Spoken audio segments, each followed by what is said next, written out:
Hey guys, welcome back to the channel. This is a story about what if Naruto hates Athena and Percy Jackson. Before I start, please support for more amazing content and do consider subscribing to my channel and share this video with your friends. This is written by WINDSTORM16 and link in description and support writer. Let's start the video. Walking through a forest was a 16-year-old teen. The teen had spiky blonde hair, pale skin, dull stormy gray-blue eyes with slit pupils, though if one looked closely, they'd see the well-hidden bloodlust within them, 3 whisker marks on each cheek, wearing a black hooded raincoat, black gloves, black pants, and black combat boots. This teen was Naruto Uzumaki, Jinchuriki of the Kyuubi no Kitsune. The reason Naruto was walking through a forest was because he had just finished one of his games. This one was particularly disappointing. It only lasted 5 days, he'd been hoping it would last at least a week. If Naruto was honest, he started getting bored with his games. They've long since lost the joy and pleasure they brought him when he first started when he was 8 years old. Oh, that first game always still manages to bring a smile to his face. But now, his game has lost the challenge. The only reason he even still plays them is because the game is a part of him now. Also, recently Naruto has begun feeling something strange for the past few days, as if he's being watched, which is strange since he's usually the one watching people. Along with sometimes hearing voices in his head, which itself isn't strange given he's heard voices in his head since that day, but this voice was different. "Naruto, this way, follow my voice." There it is again. Naruto thought, stopping in his tracks, looking around before heading in a different direction. Whoever this was obviously wasn't in his head, meaning someone was communicating with him mentally, which should be impossible as the only people he knew that could communicate mentally were the Yamanaka clan. And last he checked, they're all dead. So, it made Naruto curious that there was someone who could speak to him mentally. Besides, if nothing else, maybe this person can play my game. Naruto thought, smirking at the thought of having someone that can prove a challenge. Naruto continued following the voice, soon arriving in a clearing where he saw a woman sitting on a rock, appearing to be waiting for him. The woman had long braided black hair, stormy gray eyes, fair skin, wearing some kind of armor Naruto's never seen. Though what set Naruto on guard was the aura she gave off, one that radiated pure power, power that demanded respect. If Naruto cared about such things, he'd think the woman was incredibly beautiful, more beautiful than any woman he's seen before or played with. "Are you the woman talking in my head?" said Naruto bluntly, not one to dance around words unless he's playing one of his games. The woman was momentarily stunned at his bluntness, not expecting it before composing herself. "Please sit, Naruto, we have much to discuss," said the woman. "I prefer standing." Naruto dismissed, making the woman frown, not used to being dismissed like that, but nodded. "Very well. My name is Athena, goddess of wisdom, strategy, and battle. I am also your mother, making you a demigod," Athena revealed, Naruto stiffening when she said she was his mother. That's impossible. His mother was Kushina Uzumaki, the only person who loved him unconditionally, the person who died so that he could live, and this little bitch dared to claim she was his mother. "Forget a game, he's slicing her throat open right now." "You're lying," Naruto whispered, his bowie knife sliding out of his sleeve into his waiting hand. "No, I'm not. You may have known my mortal aspect, Kushina Uzumaki," Athena said, her hair and eyes briefly flashing red and purple respectively. This made Naruto freeze. "No, that's impossible. His mother is dead, died protecting him from the Kyuubi's claw. It's a trick, all a trick, and he'll handle this woman the same way he handles all people who think they can trick him. By killing them." "If that's true, then why are you here now?" hissed Naruto, not really caring for her reasons as she's going to be dead soon. "I am here because I'm going to bring to my world as it will soon need your help facing a grave threat," Athena said. "What makes you think I'd help you with anything?" Naruto growled, his eyes turning red, while he felt the familiar excitement just before sinking his blade into a warm body. Athena frowned at this wasn't going she had expected. She had thought her son would be overjoyed to know she was alive and welcome her with open arms and commit himself to whatever she needed as her son. Well, true, he is more naive and not as smart as her other children, from what she saw of him in his younger years, though she should have expected it, given he grew up as an orphan, with no one to properly teach him. "Naruto, you are but one of a much larger family, and they are in need of your help," Athena said, thinking that would convince him to join her to meet the rest of his siblings. This, however, only increased his anger, that she had more children, ones she apparently cared about more than him. And she thinks he'd actually help them. Not only was she stupid, she's delusional. Naruto was more likely to end their miserable lives one by one. "You're under the impression I'll go anywhere with you," Naruto said. "I'm sorry, my son, but you don't have a choice. Close your eyes," said Athena, not feeling the least bit remorseful. "Right after I see if gods bleed," thought Naruto, preparing to slash her throat open. However, before Naruto could raise his knife, Athena began glowing brightly, forcing him to shield his eyes. When he opened his eyes, he found himself in a completely different forest. "What?" shouted Naruto, looking around angrily. "Go that way, you'll soon arrive at a place called Camp Half-Blood. Now I must take my leave before my father notices my absence," said Athena, glowing bright, forcing Naruto to shield his eyes again. "Who the fuck do you think you are?" Naruto yelled. Athena thought her son was rather bold to talk to her like that before vanishing back to Olympus. Once the flash was gone, Naruto growled in anger, "If that bitch thought he'd do anything she said, she was dead wrong." Turning in the opposite direction of the camp his mother told him to go to, though he did contemplate going there if only just to slaughter anyone he finds there. But no, first he needs to learn everything he can about this apparently alternate world. Though among the anger he felt, Naruto couldn't help but grin evilly. Maybe this new world could prove more challenging than his own. He supposed he could thank his mother for that, right before he kills her. First things first, learning everything he can learn about this world, then he will plan his greatest game yet. Time skip 7 years. A month had passed after the Second Giant War, and Gia's defeat the demigods of Camp Half-Blood and Camp Jupiter took action. The new alliance between Greek and Roman demigods had caused stir in their world, monsters scattered barely acknowledging themselves, and the demigods took this chance with full force. Demigods on both sides worked together, creating a nation of sorts. They built a city close to Camp Half-Blood called New Greece and began building forts and settlements all across the American nation. Businesses opened trading, and New Nation was built in less than 3 years. The demigods even managed to build a citadel in Alaska. The united camps on both sides had even made the Olympians act more mature, with Zeus agreeing to allow the gods to help build this nation. But like all nations, leadership was required to keep order and balance. So, a group of the most powerful demigods created what was referred to as the Demigod Council, which oversaw the protection of the demigod republic in Olympus.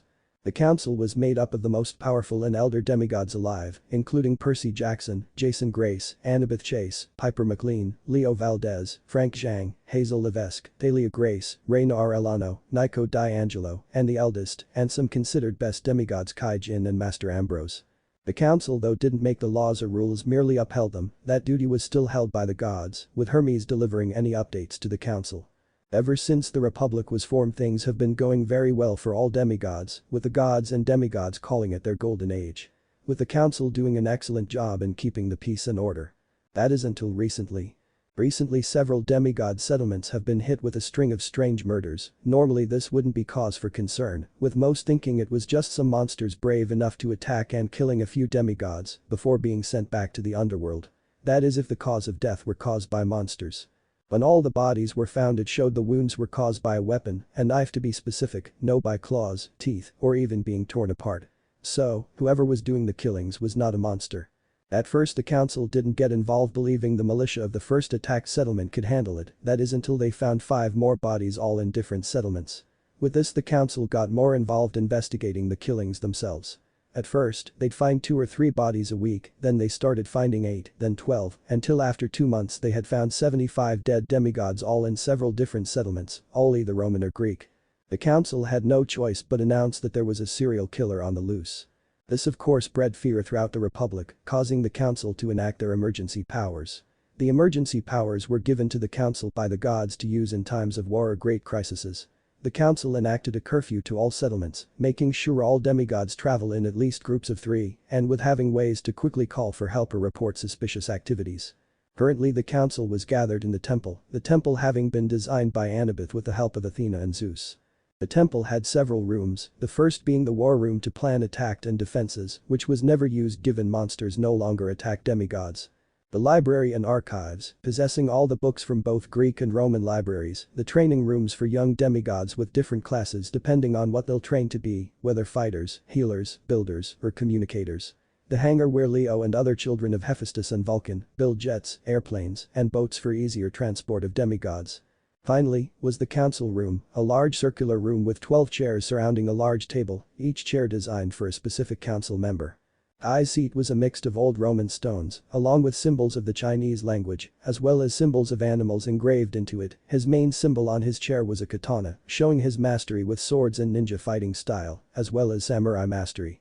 Ambrose's seat was smaller than the rest, which had ancient symbols and Greek stone mixed with some wood, and had stars and comets on it, showing his knowledge of space. His main symbol was a staff showing his mastery of magic and power of spells. Thalia's seat was made from wood and had animal skins on it with it glowing like the moon with silver metal glimmering in the light. It had animal symbols on it, as well as stars and constellations. Her symbol was a bow inside of a moon, showing her mastery of the bow and her loyalty to Artemis as her lieutenant. Rhaena's seat was made of Roman stone with images of swords and shields within it, as well as purple banners flowing from the sides, and the letters SPQR engraved on it, as well as symbols of wings and a Pegasus on it. Her symbol was a sword with the letters SPGR engraved on it, showing her leadership skills and loyalty to Camp Jupiter and New Rome. Frank's seat was made of Roman stone mixed with a bit of Greek, with a boar engraved on its side with a bow and spear engraved as well, along with purple banners with SPQR on it, which had swords and shields decorated it. His symbol was a symbol of a man mixed with a bear, bird and wolf, showing his ability to shape-shift, as well as his leadership skills. Leo's seat was made of different metals, celestial bronze, imperial gold, Greek and Roman stone, and had symbols of a dragon, for Festus, and a warship, for the Argo too, engraved as well and some flames. His main symbol was a forge and hammer, showing his mastery of smithing and crafting, and his control over fire. Piper's seat was made of Greek stone with symbols of musical notes, as well as roses and doves, but not only that it had symbols of daggers, and a lightning bolt through a heart, and a Cherokee symbol. Her main symbol was a heart with musical notes around it, with a dagger inside it, showing her ability of charm speak and her skills with a dagger. Hazel's seat was made of gems and jewels with Roman stone and gold, silver and all other rare valuables. Her main symbol was of a ghost with mist surrounding it with gold coins at its feet, showing her ability to control the mist and her relation to Pluto and her ability to summon gems and jewels from the earth. Jason's seat was made of imperial gold with Roman stones and had some purple and orange banners flowing from it, as well as lightning bolts and storm clouds on it. His chair had a blue color to it and had a sword and shield symbol on it as well. He also had a symbol of a wolf, as well as a peacock symbol, showing his position as champion of Juno and Hera. His symbol was over a lightning bolt with a sword, showing his ability to control lighting and fly, as well as his position of being the son of Jupiter. Annabeth's seat was made of Greek stone, as well as some Roman stone with symbols of books and owls and swords and shields. She also had a symbol of a trident, for her relationship with Percy, on her seat, as well as bolt of lightning and a picture of the golden fleece, for her participation in the Lightning Thief and Sea of Monsters quests. She also had a picture of the Athena Parthenos which she had recovered herself. Her symbol is a picture of an owl with a dagger in its claws, as well as a building in the background, showing her position as architect of Olympus and her loyalty to her mother Athena and her power as a warrior. Percy's seat was like a laid-back seat made of Greek stone and wood with symbols of fish and dolphins, as well as a trident with waves and whirlpools around it. It had Atlantean steel engraved in it along with an owl symbol for his relationship with Annabeth and a picture of a cookie for the blue cookies his mom makes him. On its side, there was also a picture of a Pegasus next to a hellhound for his two companions Blackjack and Mrs. O'Leary. It also had a fishing pole along with a cyclops eye with a picture of the Empire State Building and the word Camp Half-Blood. His main symbol was a trident which middle spike was a sword, showing his current position as the best swordsman alive in the last 300 years and the son of Poseidon, as well as hero of Olympus.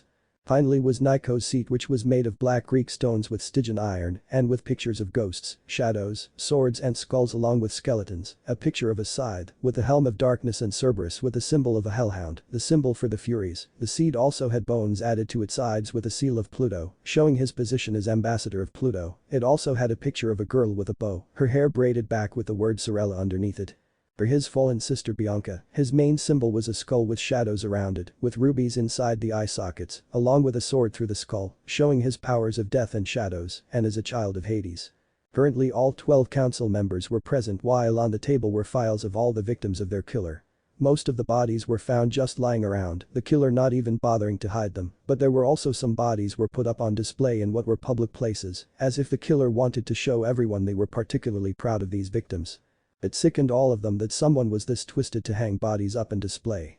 Okay, so far what do we know?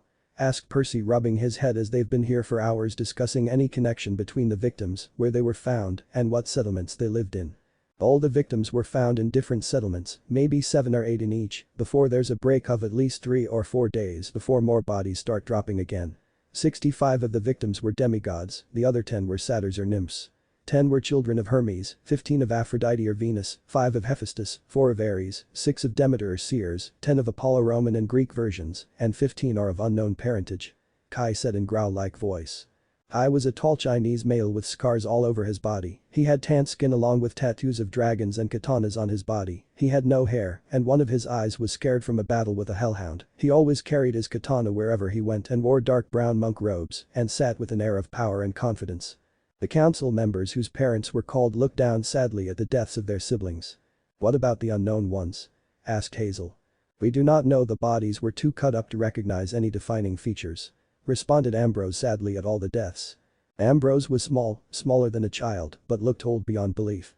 He had a long white beard that went to his chest and carried a wooden cane and green eyes that shines with years of knowledge. His robes were much like Case, but instead of being brown, they were tannish white.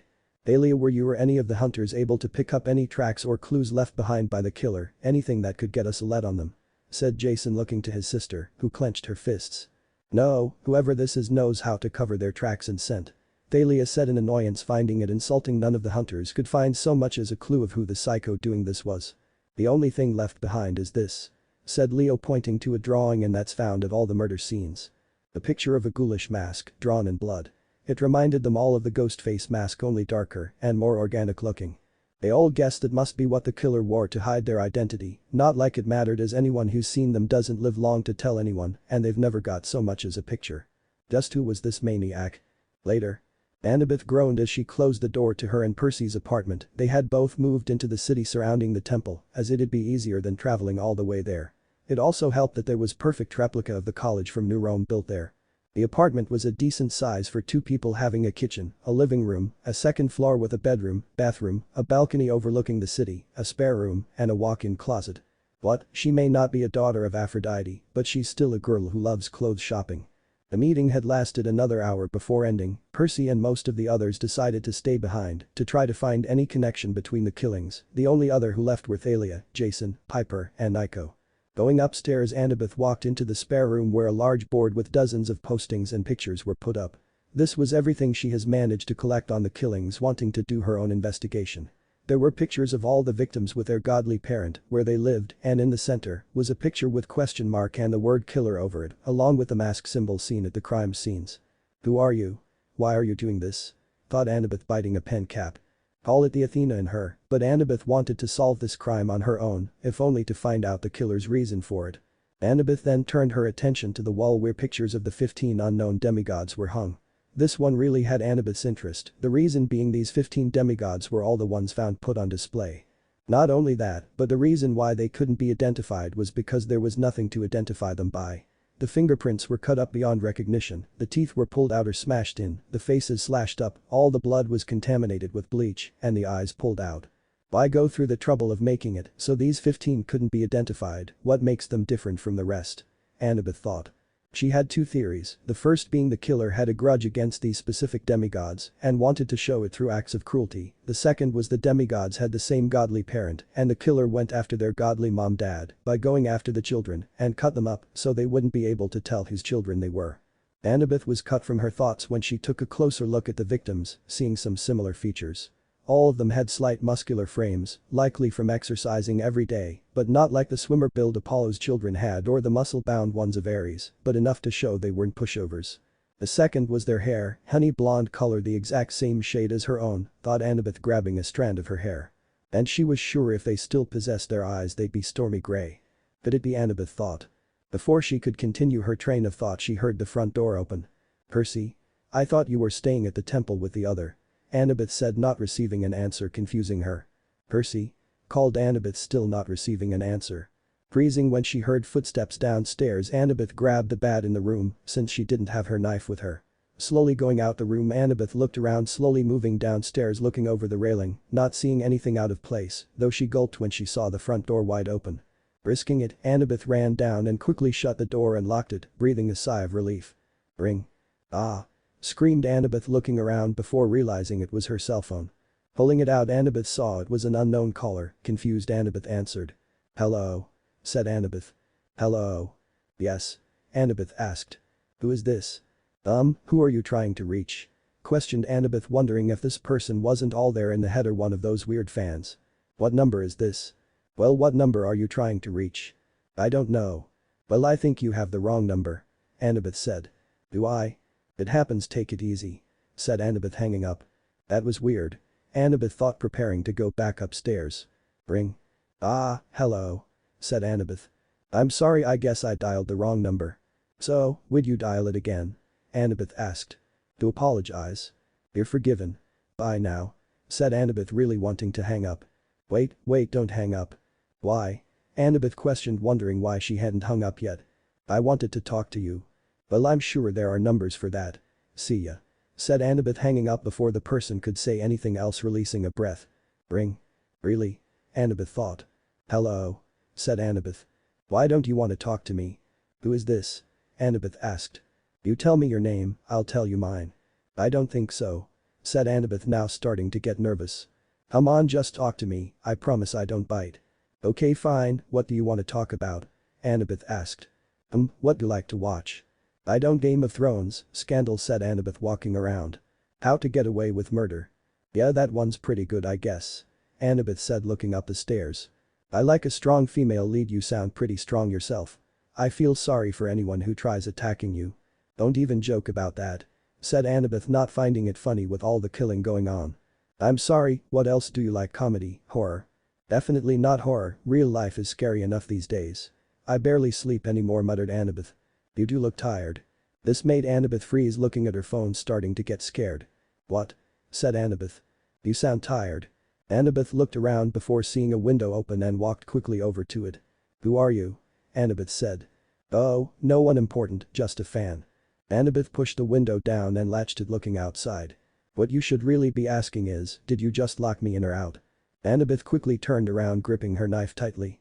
If you are in here, I swear to the gods I will. You'll what? You gonna try a little batting practice on me? Yeah, you're damn right I will. Gotta find me first, and I could be anywhere. I've got your number, we will find you. Said Annabeth. By all means, they'll reach a nice, confused man named Arden Main. And no one will ever get here in time, so I suggest you talk. To me. What do you want from me? Annabeth asked. To show you the truth, Annabeth, about who you really are, and trust me, it's gonna hurt. You don't even know me. Denied Annabeth. But I do. And that's the real horror show. I know that everyone is lying to you, using you. What are you talking about? Demanded Annabeth. You're two-faced friends, you're fraud of a family, you're whore of a mother. It all started with her, Annabeth, but it's gonna end with you. Also, word to the wise, you tell anyone about this, and the next bodies you find will be that nice little family in San Francisco. See you soon. But that person, the killer, Annabeth knew, hung up. Annabeth breathed heavily, looking around before hearing a thump upstairs from her murder board. Running upstairs, Annabeth gasped, seeing the entire room was destroyed, papers thrown everywhere, torn apart. Annabeth looked around in fear before seeing something pinned to the wall. Going over to it, she saw it was a picture of all the council members and the Olympians. It was taken after the completion of the temple. Death is too quick. So tell me, daughter of Athena, what is the most common crime that was committed in Greek mythology? Naruto smirked as he put his cell phone in his back after mentally torturing Annabeth, his so-called mother's favorite child. She has a special place on his list to destroy Athena. Closing his eyes as his clones' memories came back, shadow clones, they make the game so much easier to be in separate locations at the same time. Naruto himself was currently on his way to another demigod settlement, having just finished sufficiently tormenting another, and he must say he's never felt more alive. Well, these demigods aren't as skilled or as powerful as the ninja he killed back home, but this world has opened so many more possibilities for his games. In the elemental countries, he could only stalk his prey and leave threatening notes. Now he can contact them directly, get them nervous of where he is, make them paranoid of who he could be. It was all so exciting. Especially with the hunters, a group of young immortal girls in service of Artemis, goddess of the hunt, the moon, childbirth, and chastity, and another person on his list. He encountered a few hunters already. He killed them, of course. Those were the bodies he made sure weren't found, not wanting an angry goddess after him yet. If he remembered correctly, he's killed 12 hunters. How he wished he could kill the rest, but no, first he had to take care of Artemis first. And her lieutenant. Naruto thought, idly raising a hand to his neck where an arrow had nicked him.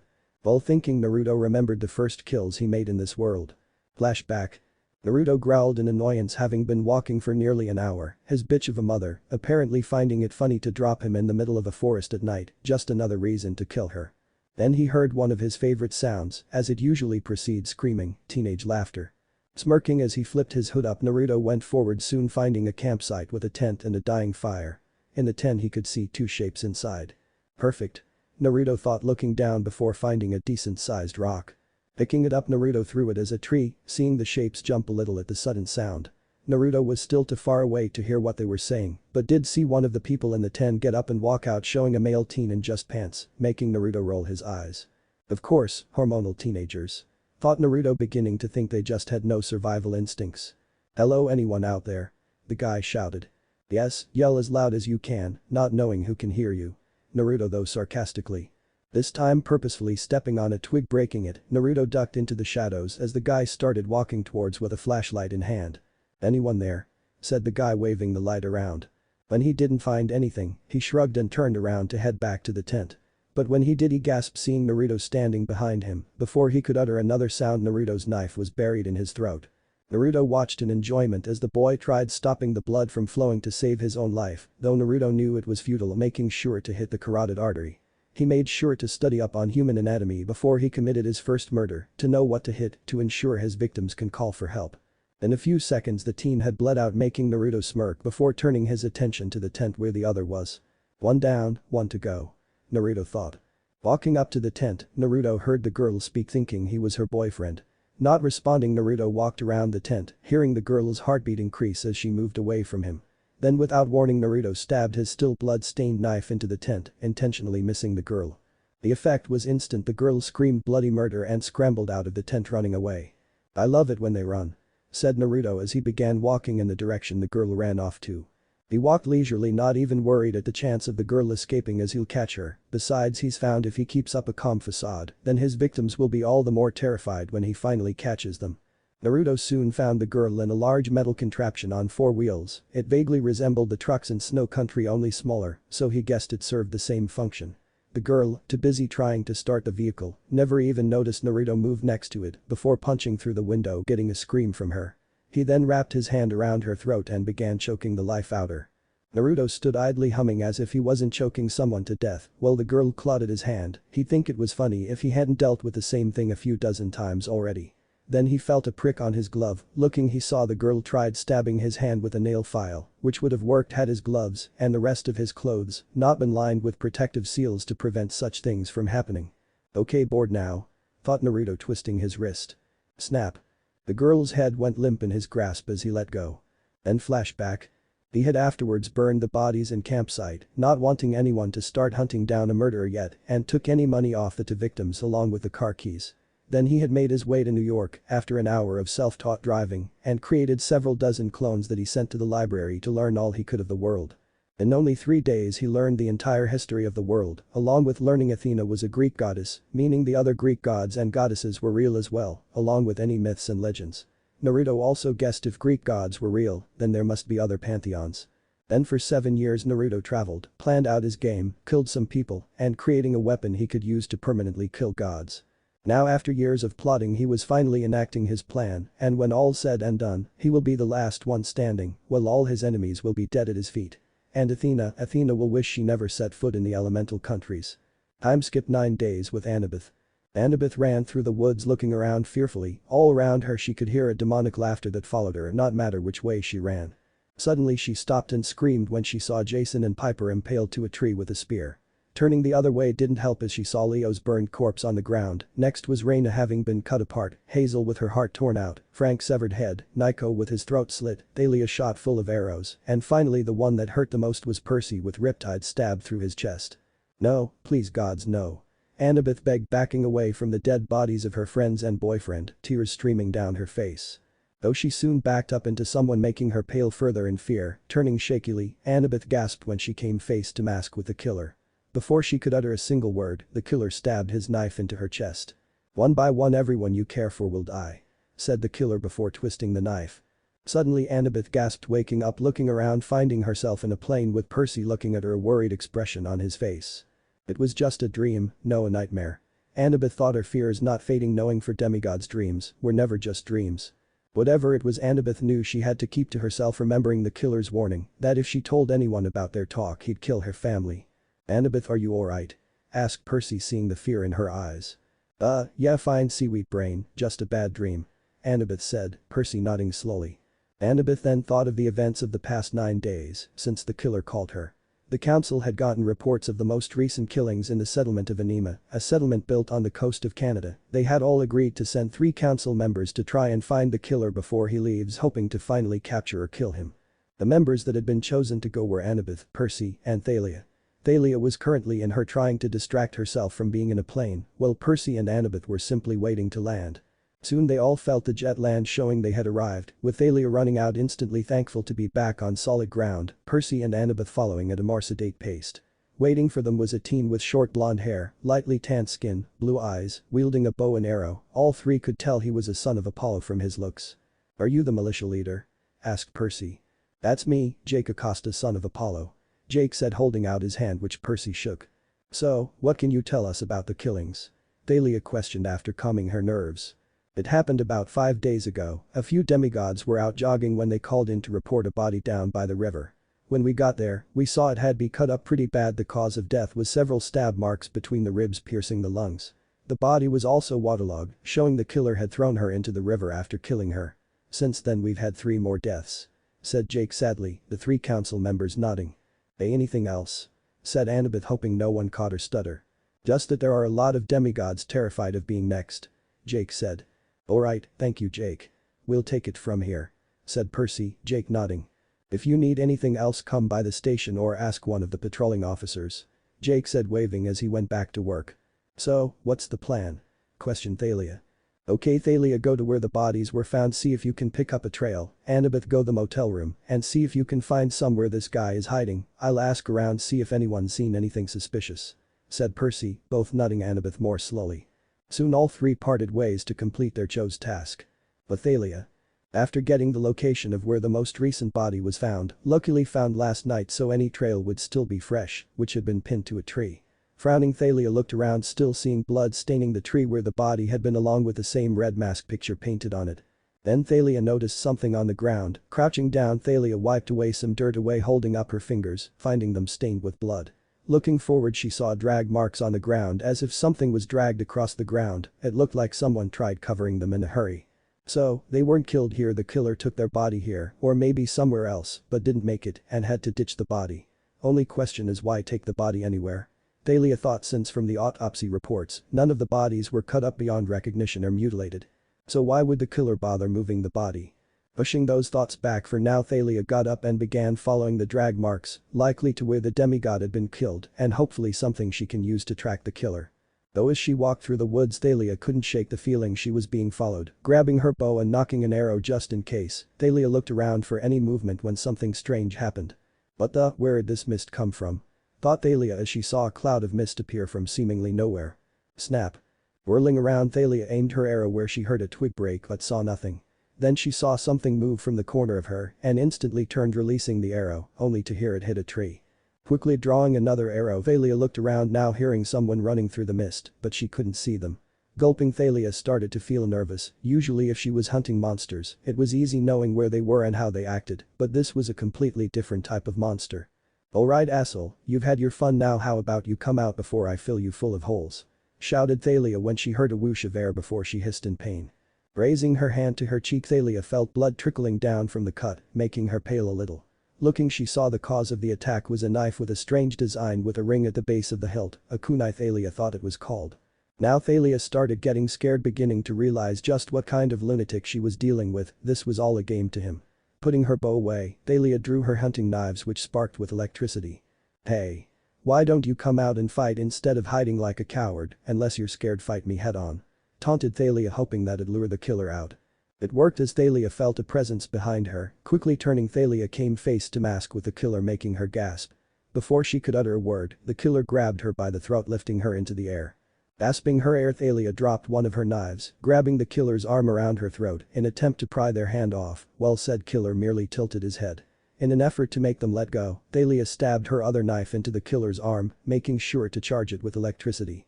But to her shock, the killer didn't even flinch, just looking at her knife in his arm before back at her, as if to say really. He grabbed her knife from her hand and yanked it out of his arm, tossing it aside.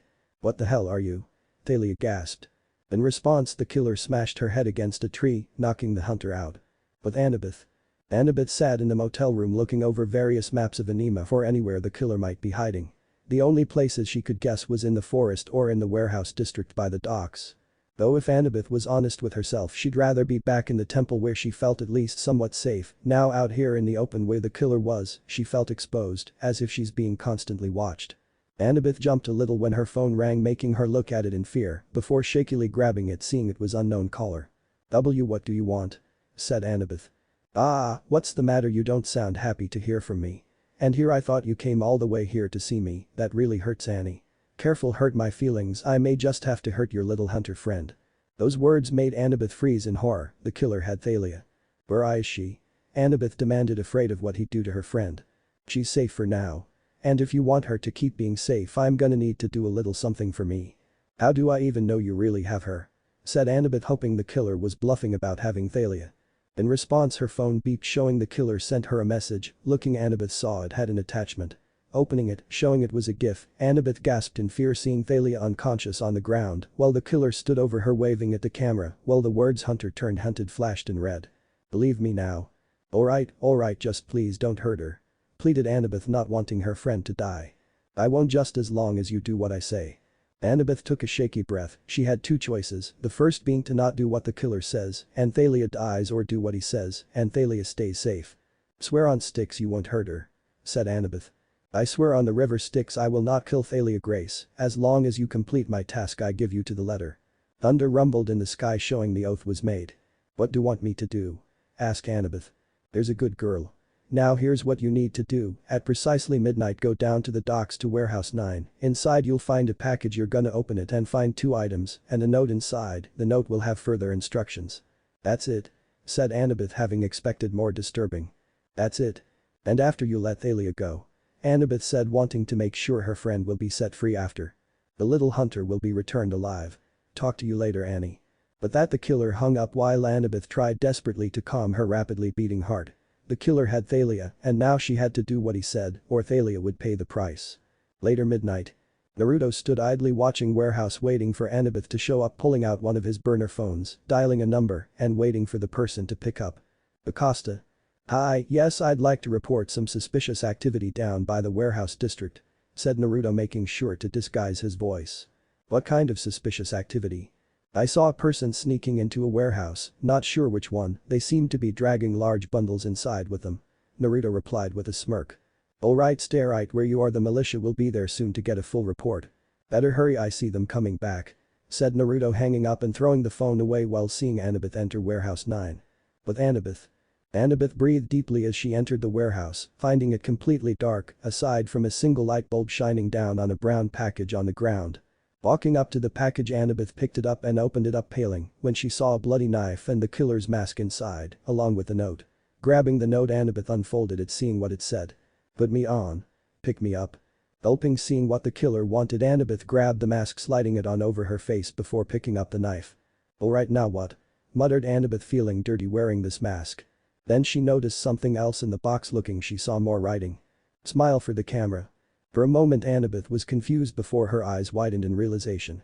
But it was too late as the warehouse lights went on and a camera began taking several pictures of Annabeth in the killer's mask and holding a bloody knife. But what had Annabeth's attention were the 5 dead demigods strung up by their hands. It was in that moment Annabeth realized the killer had set her up. Annabeth robotically pulled out her phone once it rang, already knowing who it was. "Damn killer, never knew you had such a dark side. I wonder what your friends would think if they saw these lovely pictures of you after brutally killing 5 demigods. You set you up," Annabeth hissed in anger. "Of course, I did, but who will believe you? You can't tell anyone. I mean, how will you explain finding 5 bodies no one else could, or having my mask and my knife? And you can't tell anyone about these secret calls unless you want me leaving pieces of your family across America. Face it, killer, we're partners now. Also, you might want to get out of there, as I just saw the militia arriving along with your little boyfriend." This made Annabeth pale, her anger replaced with fear at being caught like this, quickly taking the mask off, throwing it and the knife away, and ran out of the warehouse. Later. Annabeth made her way back to the motel room after avoiding the militia members scouring the warehouse district, likely finding the bodies in warehouse 9 by now. It had just been one bad thing after another. First, the killer called her again, revealing he had Thalia, set her up to look like his partner, probably was the one who called the militia, and worst of all, he still had Thalia. All of it made Annabeth want to cry, with tears welling in her eyes. Once she reached the room, she stopped, seeing a note pinned to the door, thinking it the killer. Gloating, Annabeth tore it down, not reading it, and went in the room. Though she stopped when she saw Thalia laying on the couch, her chest raising ever so lightly, showing she was alive. Shocked and relieved at seeing her friend alive, Annabeth looked at the note. "A deal's a deal." Relief flooded Annabeth that the killer did as he said and returned Thalia. Running over to her, Annabeth knelt down and shook Thalia awake, wanting to make sure she was really alive. Thalia, please wake up." said Annabeth as Thalia moved a little before her eyes opened, much to Annabeth's relief. Annie groaned, Thalia still disoriented, while Annabeth pulled her into a hug. "Thank the gods you're alive," Annabeth whispered while Thalia seemed to remember what happened. "Annabeth the killer. I saw him, he attacked me, how did I get here?" said Thalia rapidly. It's okay, what's important is that you're here now," Annabeth said as Thalia began shivering. "I actually thought I was going to die and there was nothing I could have done about it," said Thalia lowly while Annabeth comforted her friend. For a single moment Annabeth was thankful the killer kept his word, but that didn't quell the anger she felt of what he did to her friend and swore she'd make him pay for everything he's done. "Morning. What did you say?" asked Annabeth, paling rapidly. Percy, however, didn't notice, looking too proud. "At the warehouse district, we found 5 other bodies, not only that we found the killer's knife and mask, he must have just been finishing and ditched them when he heard us arrive. They've just been sent to the temple to try and find any fingerprints or DNA samples in the mask. We've finally made a breakthrough and we're one step closer to find the psycho," said Percy, Thalia equally relieved after what happened with her encounter with the killer.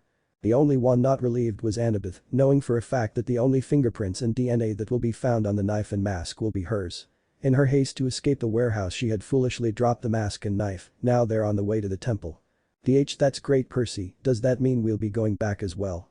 asked Annabeth, hoping she'd be able to arrive at the temple before the mask and knife and possibly steal and destroy them. "Yep, though Jake offered to let us stay a few more days to rest," said Percy. "No," Annabeth shouted, surprising Percy while Thalia looked at her in confusion. No. I just want to be back at the temple when we learn who the killer is, to see if it might be someone we overlooked and I may have missed an obvious clue, said Annabeth nervously. "Alright, I guess that makes sense, let's go," Percy said, Annabeth nodding, hoping they got there before the mask and knife. Time skipped 2 days. Annabeth couldn't deny the relief she felt as she entered her apartment. When they had arrived back at the temple they were greeted by Jason and Leo, worrying Annabeth that the mask and knife had arrived and been tested. But in fact, they told them that the truck transporting the knife and mask had been ambushed, the guards and drivers killed, and the mask and knife gone. She already knew the killer was responsible, but doubts he did it out the goodness of his heart, he had a motive for doing. Before she could continue that train of thought her phone rang, making her glare at nothing in particular. "What do you want?" demanded Annabeth. "Easy, killer, no need to be so hostile, especially after I returned your little friend and cleaned up your mess with the knife and mask. After all, what kind of partner would I be if I didn't help out? Okay, first, we are not partners, you set me up, second of all, get this through that demented little head of yours, stay away from me and my friends, stop calling me, and leave me alone. I'm done with you," growled Annabeth, hanging up before the killer could say anything. Instantly her phone vibrated with a message, looking she saw it was from the killer. "Then I'll just find someone else to play with. Unknown location." Thalia groaned as she opened her eyes before closing them at the bright overhead lights. Opening her eyes slowly, Thalia tilted her head to not stare directly at the lights before her eyes snapped open as she registered laying on a metal surface and something in her arm. Raising her head, Thalia's eyes widened when she saw she strapped to a metal table wearing a white gown instead of her regular attire, making her realize in horror that someone had stripped her of her clothes. Swallowing the bile rising in her throat, Thalia looked at her arm, seeing an IV bag. Hyperventilating, Thalia tried calming herself down enough to create some electricity. But to her further horror, Thalia realized she couldn't summon any lightning or wind, she couldn't use her powers. Just then she heard a door open, making her look around rapidly, trying to find it, but couldn't. Hey. Who's there? Who are you?" shouted Thalia, only getting deep raspy breathing in response and loud heavy steps. Soon the masked visage of the killer came into Thalia's view, making her pale, realizing she had been captured. What are you going to do to me?" said Thalia, afraid he already did something to her while she was knocked out. In response, the killer raised a gloved finger to their masked mouth before pulling out a syringe and injecting it into the IV as Thalia struggled in her restraints. No, keep that away from me, I swear," said Thalia, feeling sleepy from whatever he injected in her. Before sleep took, Thalia felt the killer caress her cheek. 4 weeks. That's how long it has been since Annabeth had told the killer to leave her and her friends alone, and things have gone from worse. After the disaster trip to Anima, the number of bodies found have nearly tripled, with the killer now killing 10 to 15 demigods in each settlement. Annabeth couldn't help but feel guilty, thinking it was her fault for the increase in killings because of her telling the killer off.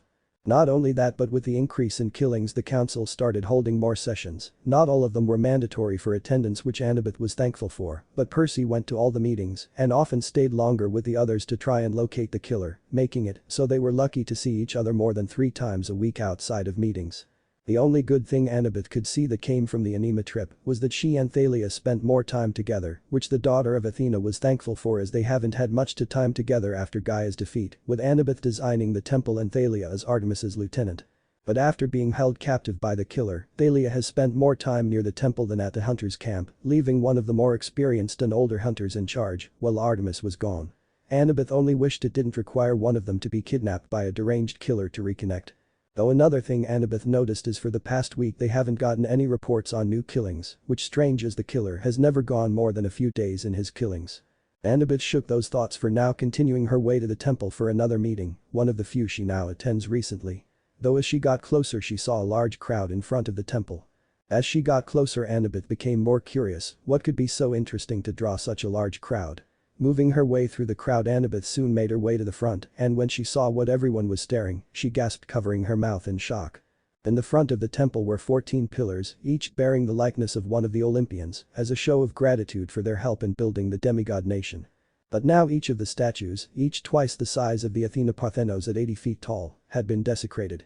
Each one covered in red paint in ways that would like blood leaking from their eyes, noses, ears, throats and chests, insulting phrases painted on them mostly in those who have several demigods. The one that stood out the most was a single word painted across Athena's head. Whore. While on each statue was a letter spelling out a phrase. Guess who's back? No. Annabeth thought, frozen in terror. He can't be here, he's never gone anywhere near the temple, he can't be here. Up there. Someone shouted pointing to the roof of the temple. Looking, Annabeth's eyes widen in horror seeing 14 demigods standing on the edge. As everyone scrambled to get up to them and get them, Annabeth stood shocked, still knowing it was hopeless, as she saw something all the demigods had in common. She was right, as in sync all the demigods stepped off the roof, much to everyone's collective horror, as it revealed the nooses around their necks. When the rope ran out the demigods all heard the collective snaps that sounded as the bodies fell swinging limply between the statues. These here. Thought Annabeth, numbly ignoring the panicking demigods around her. Later. 14 dead demigods. Right here in the very heart of Mistral. Can someone tell me how in the name of the gods the killer managed to even get in? Shouted Kai, slamming his hands on the table. The patrol and guards around the south entrance were found dead, all their throats slashed. Nico responded. By the gods, what about the 14 that were hung from the temple? Reyna questioned.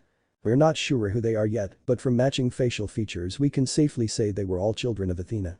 Answered Piper. Annabeth sat frozen, she just watched 14 of her siblings hang themselves, while the others discussed the murders and the possibility of the killer still being here. Annabeth knew what this really was. The message, he's sending her a message letting her know that even here in Mistral, one of the most well-guarded demigod cities in the world, he could still get to her.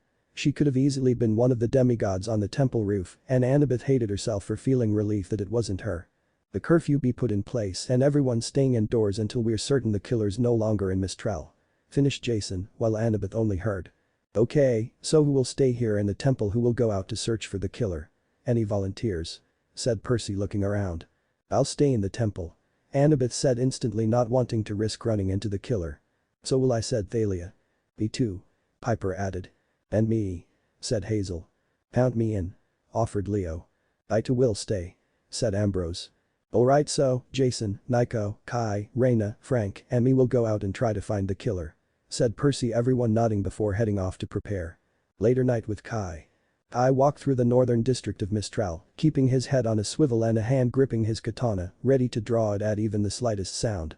While some would consider him paranoid for constantly carrying his weapon, even when he slept and bathed, but Kai learned a long time ago that for a demigod paranoia is what keeps you alive, always wary, always suspicious, and most importantly, constant vigilance. Thought Kai, drawing his sword when he saw a figure stumbling around a corner. Who are you? Reveal yourself. Demanded Kai, seeing the person wearing a hood and clutching their side. Oh, thank the gods. Please, please, you have to help me, this maniac came out of nowhere and stabbed me, please, he could after me right now. We have to get out of here. Begged the now revealed girl, given her voice. Though Kai didn't lower his sword even when he saw the blood. Not until you show me your face. Kai demanded. Are you kidding me? There's a killer after me and you won't help unless you see my face. The girl sobbed in pain. I said show me your face, or I will assume you are helping the killer and respond in kind. Said Kai, taking a stance. The girl continued sobbing in pain before the sobs turned into laughter. If you insist. Said the girl, all traces of pain or fear vanishing, being replaced by a seductive tone with a slight hiss. Before Kai could think, the woman raised her head and Kai made the mistake of looking into her eyes, then he knew no more. But Frank. Frank walked slowly through the East District, his bow at the ready. Well, he wouldn't admit it, though if only to himself, he was terrified for himself, his friends, and most of all Hazel. And why wouldn't he when there was a lunatic killer on the loose, and now he's here in Mistral, having already killed over a dozen demigods in less than a day. Anyone would be afraid after that. But he wouldn't let show. Frank would fight this killer if he had to, if it meant protecting his friends and the girl he loved. Suddenly Frank heard a sound, a low pitter-patter around a corner, like tiny feet running on the ground. What? No one should be out this late, especially with the curfew in place. Frank thought, narrowing his eyes in suspicion. Raising his bow, he took a few deep breaths, pressing himself against the wall, before quickly rounding the corner, arrow at the ready, and saw nothing. There was nothing there. Sighing in frustration and relief, Frank prepared to continue his patrol when he noticed something on the ground. Kneeling down, Frank frowned, picking the object and held it up to his eyes. Is this webbing? Frank thought, confused at the strange that didn't look like it came from any spider he knew of. Suddenly Frank was jerked into the air, gasping and choking for air, as a web noose had been lowered around his throat before whoever was holding it yanked him into the air. Grabbing at the noose, Frank tried breaking with his above-average strength, but found the webbing was stronger. Deciding to transform into an animal, Frank tried concentrating, but soon learned to his shock and horror, he couldn't transform. Before Frank was overcome by darkness, the last thing he saw were a pair of completely gray eyes with a black spider web pattern in them. Temple with Ambrose. Ambrose lowered his head in sadness, sensing 2 council members be snuffed out, saying ashore to pray for both of them. Ambrose raised his head. So, after all this time, I'm done in, not by a monster or defending my comrades, but by a demigod killer, said Ambrose, looking out his window that overlooked the temple's entrance and the still desecrated Olympian statues. While behind him stood the killer, towering over the short elderly man, knife in hand. But before you do the deed, could you humor an old man and tell me, why cause such deaths and torment to innocent people who have done you no wrong? Questioned Ambrose. The killer tilted his head, contemplating whether just to kill the old man, before deciding to humor him before he dies. The killer pointed his knife at the statues of the Olympians, Ambrose humming in response. Ah, I see you are like the young Castellan. No, you are different. You do not have misguided goals of dethroning the gods, you simply wish to destroy them, am I correct? Let me guess, from what little I know of you, you are cunning, intelligent, being able to create plans for any situation, know how to stay hidden and cover your tracks, create false trails to follow to lead your prey into a trap, and you have been planning this for years. You are a child of Athena, are you not? Ambrose deduced. In response, the killer angrily jerked Ambrose's head back, putting their knife to his throat, while the elder chuckled. I take it from your reaction I'm correct, and you hate your mother, and here I thought it was Hades' children that held grudges. Very well, then do it, I accept my death. But know this, child, you will fail in your endeavor, someone will rise to stop you, said Ambrose, looking into the killer's masked eyes. The killer said nothing before dragging his knife across Ambrose's throat, slowly savoring as he saw the light leave his eyes, before dropping the now dead demigod. No one can stop what's coming, the killer thought, pulling out his phone, setting in motion the next phase of his plan. Time to show little Annie why it's unwise to anger him. But Annabeth, Thalia, and Piper. Annabeth, Thalia, and Piper sat in the lobby of the temple, waiting for any news from the other council members. Leo had gone to his workshop in an effort to distract himself, and Hazel went for a walk around the temple. How do you think he got in? Asked Piper. Easy, he walked in like he owns the place, Thalia said with a slight scowl. It was like the killer was mocking them, that no matter what defenses they have set up, what contingency plans are in place, they can't stop him. He was able to desecrate the Olympian statues and kidnap 14 demigods and make them kill themselves for Tartarus's sake. Annabeth remained quiet, tried to calm her nerves while looking at every dark corner, as if expecting the killer to suddenly pop out and kill them, which wouldn't be that surprising if she was honest. Suddenly a phone rang, making Annabeth jump, thinking it was hers. Sorry, that's mine, said Thalia, pulling her phone out, frowning at who it was. Who is it? Asked Piper. It's Jason, I'm gonna take this, he might need help, said Thalia, getting up and walking away before either Annabeth or Piper could say something. This is bad, this is really bad, thought Annabeth, her entire body shaking. That was weird, don't you think? Jason needing help, no offense to Thalia of course, but Jason's not exactly a pushover, said Piper. Yeah, he's pretty strong, they all are. Hey, listen Piper, I'm gonna get some fresh air for a little, it's getting a little stuffy in here, said Annabeth, Piper nodding. Yeah sure, I'll be here waiting for to get back, Piper said, Annabeth giving her a grateful look before heading for the exit. When Annabeth was out of view, Piper's phone vibrated, grabbing it and seeing she had a message with an attachment. Opening it, Piper gasped in horror when she saw her dad beaten and bloody and tied up in the back of a car. With the picture was a message. If you want your old man in one piece, come out back alone and don't about bringing a weapon or telling anyone. That is, unless you want dear old dad to become quite intimate with a blade. But Annabeth. Annabeth paced back and forth in front of the temple, breathing deeply. She still couldn't believe the killer was here. She half expected, half hoped this was all a bad dream. But she knew this was real. The killer was really here and he could be killing her friends right now for all she knew, and it was all her fault. If she had just done what the killer asked, then her friends would be safe, but now they're all targets because she couldn't keep her temper in check. Just then her phone rang and she shakily took it out and saw a DM from the killer. "Hello again, Annie." Annabeth shivered at seeing the killer call her Annie, a nickname she hated. Now she's afraid of it, before sending a reply. "What do you want? Isn't it obvious you didn't want to play, now I'm making you play. You'll be choosing who lives and who dies." "No, I would never do that, and I won't play your sick game, you freak." "Yes you will, or the next person I kill is your little boy toy." Annabeth just wanted to curl into a ball and cry. Now she either plays the killer's game or Percy dies. Why does it have to be me?" Annabeth mentally cried. "Choose. The hunter or the lover." This made Annabeth's eyes widened. Hunter or lover, Thalia or Piper. No, she can't choose between them. "No, please don't make me choose, please. Either you choose or I do." Clock's ticking. Annabeth shook violently, putting her phone away and trying to think rationally. Okay, think Piper's still in the temple safe and has her dagger with her. Thalia is with Jason. Thought Annabeth, realization setting in. Jason didn't call Thalia, the killer did. Without thinking, Annabeth ran down the temple steps and tried finding Thalia. "Thalia!" shouted Annabeth, hoping she'll hear her. As Annabeth ran shouting Thalia's name, she didn't pay attention to where she was going and ran into someone. Whoa, Annabeth, calm down," said a familiar voice. Looking, Annabeth saw Percy looking at her in concern. Instantly Annabeth began rapidly about what happened, leaving out the killer's messages, not knowing what he'd do if she told someone. "Annabeth, calm down and talk slowly," said Percy, trying to get her to calm down. "Percy, you have to help quickly. Thalia is missing. I think the killer might have called her pretending to be Jason to lure her away," said Annabeth, shocking Percy. "Okay, let's get back to the temple quickly, make sure everyone is safe, then we'll find Thalia, I promise," said Percy, Annabeth nodding shakily. Percy ran ahead, Annabeth following behind him, but then she felt her phone vibrate with another message from the killer. "Time's up, choose." Annabeth took a shaky breath, not believing what she's about to do. "Do not hurt Thalia."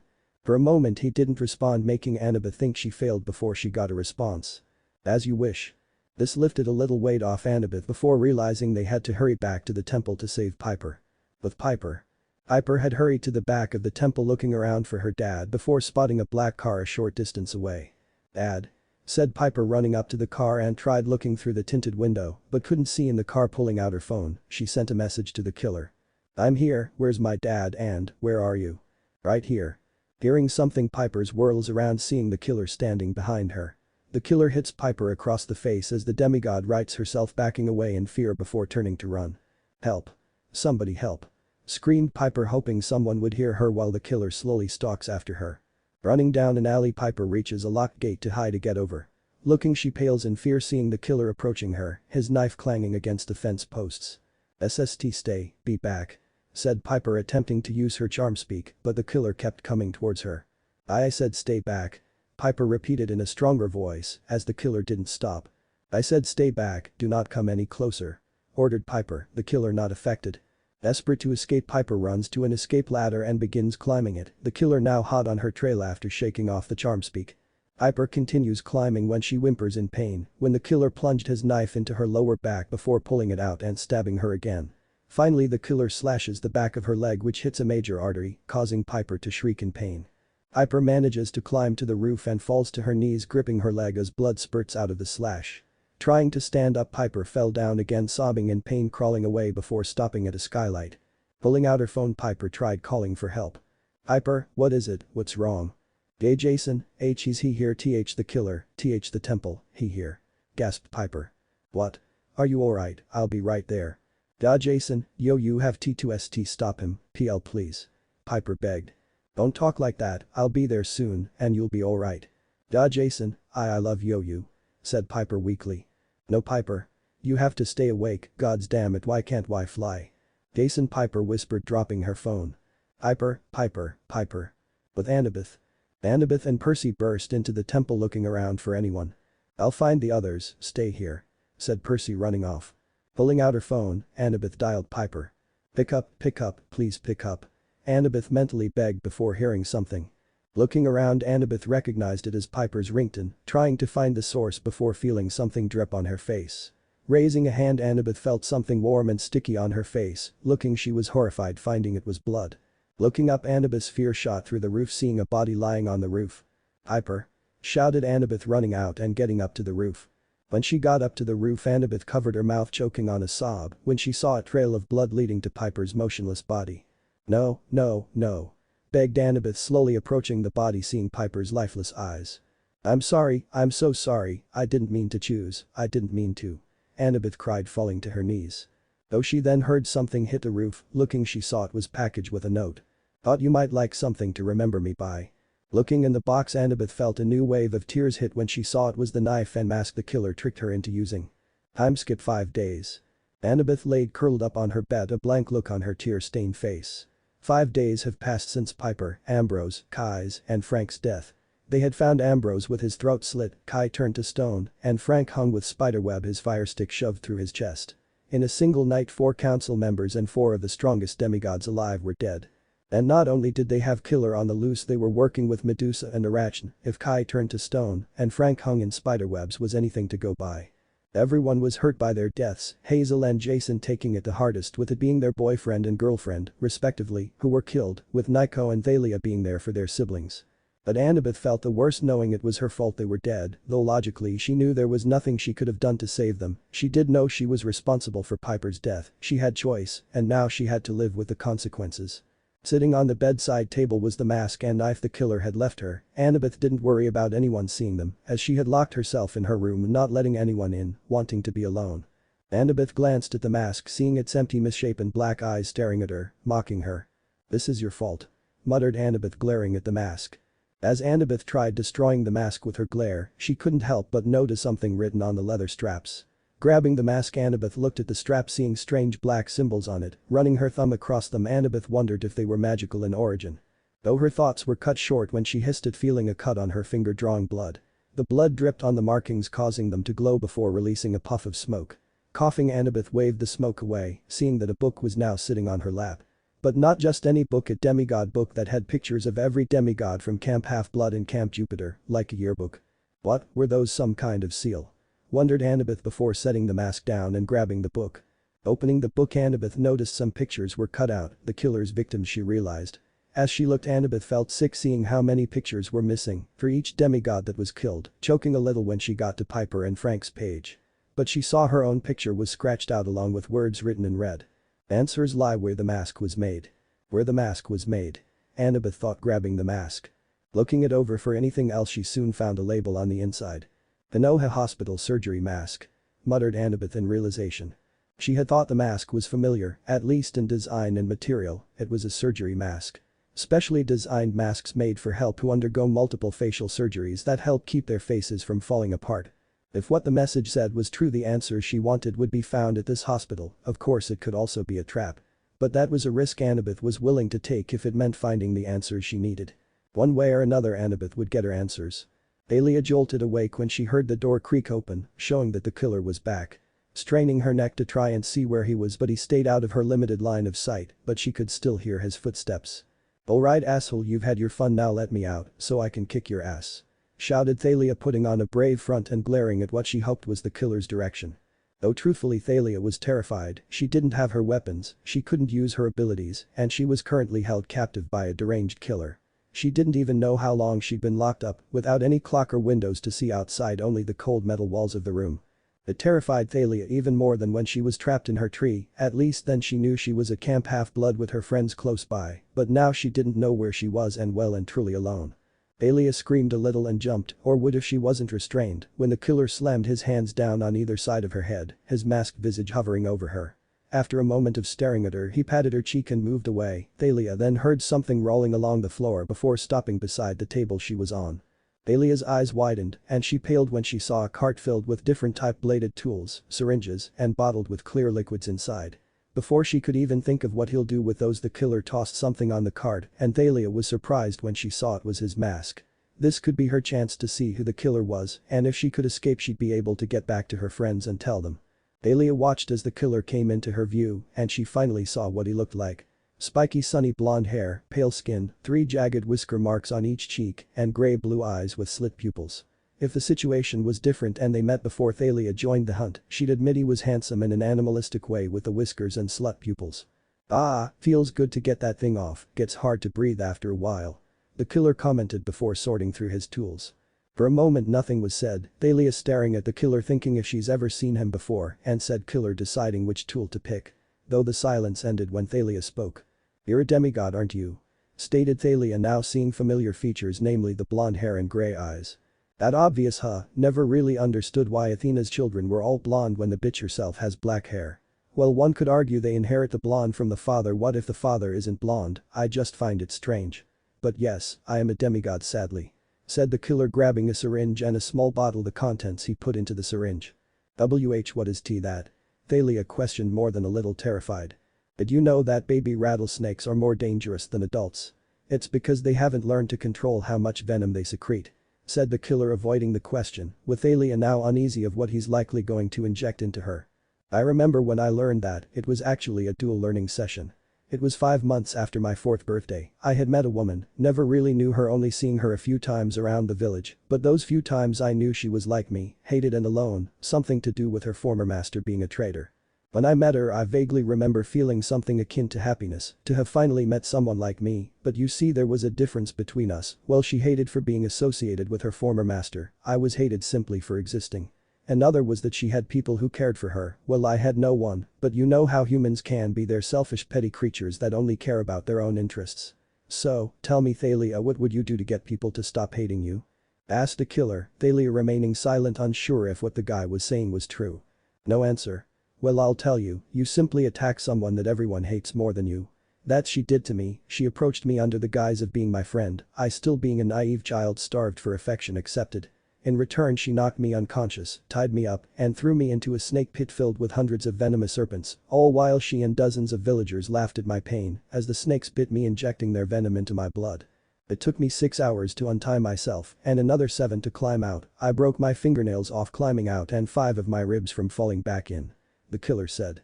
While Thalia wasn't sure if this true, it still horrified her that anyone could do that to a child.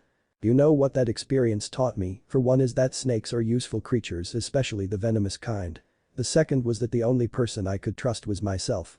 I eventually got my revenge on the woman, but only after killing everyone she cared for, taking away her goal of revenge against her master, and showing her that no matter how she acted, who her friends were, if people trusted her, she'd always be nothing but a snake whore," said the killer, preparing to stick the syringe in Thalia's arm. "No, no, no, please don't," Thalia said. "Don't worry, this won't kill you, I made sure of it, but you'll wish you were once it works its way through your system. If it's any consolation, once this over, you'll start seeing things my way," said the killer, injecting the venom into Thalia's arm. The screams that followed made Naruto smile evilly. "With Annabeth? You sure this is it?" Thalia said as she and Annabeth drove up to what looked like an abandoned hospital. "Yes, this is a Konoha hospital," replied Annabeth. After getting that message from the killer, Annabeth had looked up the Konoha hospital where the mask was made. Though there wasn't much information on it, just that it was an old hospital closed a few years ago. Ironically enough, it was located in Alaska.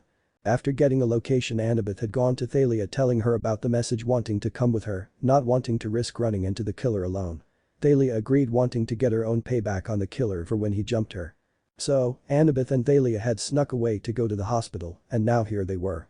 Getting out of the car, Thalia grabbed a crowbar from the backseat, making Annabeth stare in shock.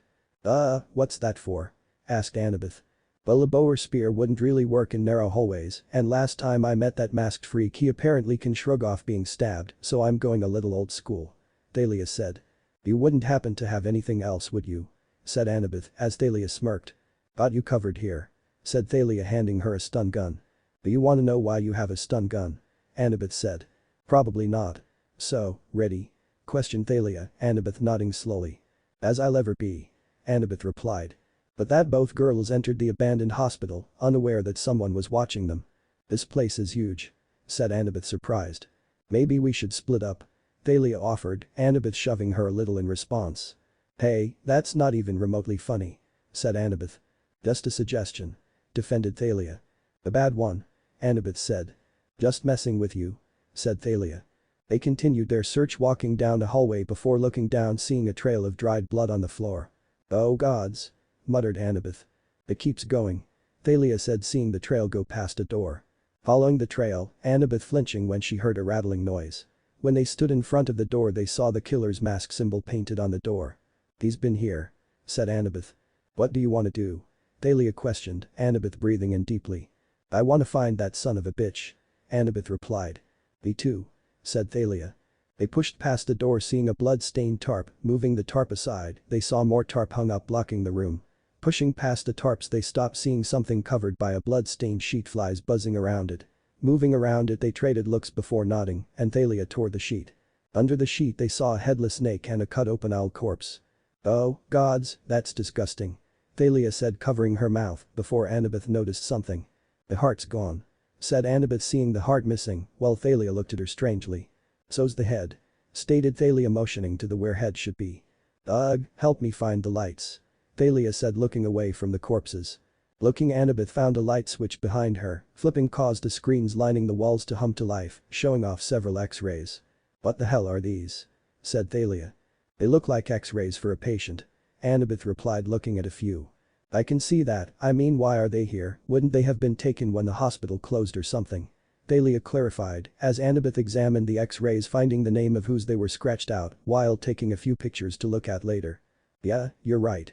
In fact, look at the difference between pictures and everything. They look almost new. If they had been left here since the hospital closed, they'd have showed some sign of wear," said Annabeth before going silently. "So, what, someone wanted us to find these?" "Why, Annabeth," said Thalia when she didn't get a response. Looking, Thalia saw Annabeth looking mutely at X-rays, her eyes wide in horror. "Annabeth, what is it, what's wrong?" Thalia asked, Annabeth taking a shuddering breath. "Thalia, look X-rays again, look at the size of the bones," Annabeth said shakily, confusing Thalia. Looking, Thalia saw that the bones and skeleton were small, really small, as if it was a child. Thalia soon realized, looked horrified, these X-rays were of a child, one that's been abused or even nearly killed. Thalia joined Annabeth in looking at the screen in horror, looking at the different injuries. "You don't think this kid was a demigod, do you?" said Thalia quietly. The thought made Annabeth pale. Sure, she knew not all demigods came from happy homes, some even running away like her and Thalia, but Annabeth's never heard of any demigods being physically abused like this. It looked like some tried murdering the poor child multiple times. "Wait, there's something else," said Annabeth, seeing another picture at the end. Going over to it, they saw it was a pregnant woman's sonogram. "Look at the name, Kushina Uzumaki. Think that's the kid's mom," said Thalia, Annabeth thinking she's heard that name before. "Maybe, but wait, why scratch out the name of whoever these belong to, but leave the mother's name?" Annabeth wondered, Thalia shrugging. "Who knows what goes through lunatics' minds?" said Thalia. "Come on, there has to be more," Annabeth said as they moved to the back of the room. They found several jars filled with different colored liquids, along a dozen filing cabinets, along with evidence that someone had been staying there. Thalia opened a binder, flipping through it, while Annabeth walked over to one of the cabinets, pulling out a medical folder, noticing once again all the names were scratched out. Opening it, Annabeth began reading the report, though she'd soon wished she hadn't. Patient. Age. 1 year and 7 months. Sex. Male. Blood type. B. Injuries. Dislocated shoulders, cracked skull, left leg broken in 3 different locations, puncture wounds to left kidney and spinal cord. Annabeth covered her mouth in horror. This was horrible. Who could even think to do this to a child? Quickly grabbing another file, Annabeth saw it was for the same child, only now it was from when he was at 2.5 years old. The injuries were even worse. File after file Annabeth read, and each was worse than the last. All these files for a single person, thought Annabeth, covering her mouth. "I think I'm gonna be sick," Annabeth thought, struggling to not empty her stomach. Annabeth, check this out, the mask the killer wears, they were custom made for this kid after each of his surgeries, Thalia said. "There's more than one," said Annabeth. "Guess that explains why the killer was so willing to give her one." "Wait, the killer was the one who gave me one of those masks made specifically for this child after his surgeries, then that would mean this boy, he's the killer," Annabeth realized. If it's true and the killer was the boy, all these injuries, these attempted murders, were inflicted on, part of Annabeth could understand why he's the way he is now. Not that it excused the people he's killed. "That's not all, look at these," said Annabeth, handing Thalia one of the files. When Thalia read the few Annabeth had, the latter not being able to stomach reading even a full drawer of them, she resisted the urge to empty her stomach, while also figuring out the same thing Annabeth had. "So, this kid is our killer," said Thalia, feeling faint-headed, while Annabeth nodded. "But that's what I find strange, all of this, the hospital, the x-rays, these files. It just feels staged," said Annabeth. "Well, it was likely this was a trap, but so far we haven't seen our masked friend. Let's just look a little longer before getting the hell out of here," Thalia said before spotting several metal shelves. "Over there." Walking over, the girls saw different objects with a few on a metal cart. "This is Piper's necklace and Frank's bracelet," said Thalia, seeing Piper's camp necklace and Frank's bracelet given to him by Hazel. "This is my necklace," Annabeth said, grabbing her camp necklace that had gone missing a few weeks ago. "Bastard kept souvenirs," growled Thalia before seeing something above them, aiming her flashlight up. "Annabeth," Thalia said, getting her attention. Looking where Thalia was, Annabeth saw dozens of photos hanging by strings from the ceiling. "The missing pictures," stated Annabeth. "And you're the star," Thalia added, seeing several pictures of Annabeth. Suddenly they heard the intercom system come on as a haunting melody began playing. "Daisy, Daisy, give me your answer, do, I'm half crazy, all for the love of you." "He's here," Annabeth said, scared. "Come on, let's get out of here," said Thalia as they both ran out of the room and out of the hospital. Later. Annabeth stood in front of a new board showing all the pictures she took at the hospital, while in her hands was a book. "Beginner's Guide to Being a Kikis Kunoichi" by Kushina Uzumaki. It had appeared in Cabin 6 a few years before she went on the lightning thief quest, as first most of them thought it was a prank from the Stoll brothers, but Annabeth, being the curious child she was, couldn't resist and read it. Surprisingly, the information was incredibly accurate on how a real kunoichi, stealth, eavesdropping, assassination, how to craft ninja tools, and fighting techniques. When she first read it, Annabeth had guessed it was written by a daughter of Athena who was obsessed with ninja, but with this new information she wasn't sure. Annabeth now believed, maybe, Kushina Uzumaki was an alias her mother used for when she had a demigod child.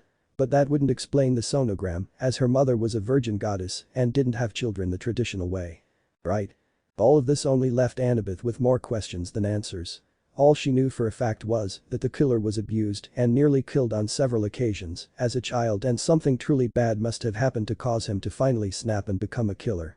He was a demigod who was unaware of his heritage but found out and holds a lot of hatred to not just his godly parent but demigods as a whole, and now all these killings were part of some greater revenge plan. Annabeth would say he was like Luke, only with the crazy dialed up to 11. And finally, Annabeth was certain he was a child of Athena, given it's Athena's demigods that seemed to be targeted the most, with Annabeth being the killer's main target, as it's not secret she was Athena's favorite child. Just then her phone rang. Annabeth answered, already knowing who it was. "What do you want?" said Annabeth. "I was just calling to check in on my partner. Tell me, did you like my surprise I left you and your little friend?" "Yeah, it was really helpful, I learned a lot, bro," Annabeth retorted. "Ah, figured it out, have you? I knew you would, you're a lot like the whore that way, and it's that reason I'm going to enjoy breaking you like a twig. You wanna know something, at first I was terrified of you, and I'm sure I still am, but now I think you're pathetic," said Annabeth. "What did you just say?" "You heard me, you are pathetic. All these pointless killings, it's all one big temper tantrum. What, just because mom didn't love you enough, you feel like taking it out on people who have never even done anything to you? I read your files, I know what you went through as a kid, but that doesn't give you the right to kill innocent people, in fact it makes you no better than the people who hurt you." Annabeth shouted at the end, her anger making her temporarily forget who she was talking to. Though after a moment she calmed down and realized what she had just done, and Annabeth went deathly pale. She not only just shouted at the killer, but compared him to the same people who beat him to near death as a child. Even she knew that's crossing a line that shouldn't be crossed. For a moment the killer was silent, worrying Annabeth further, before finally he spoke, more like growled. "You little fucking bitch. You not only raise your voice to me, you have the fucking gall to compare to those worthless pieces of human trash. That was a mistake, Annabeth, because nobody, and I mean fucking nobody, compares me to them and gets away unscathed. So, congratulations Annabeth, you damned not only yourself but everyone you care about. I'm going to take pleasure in slaughtering every one of your families and delivering you their heads.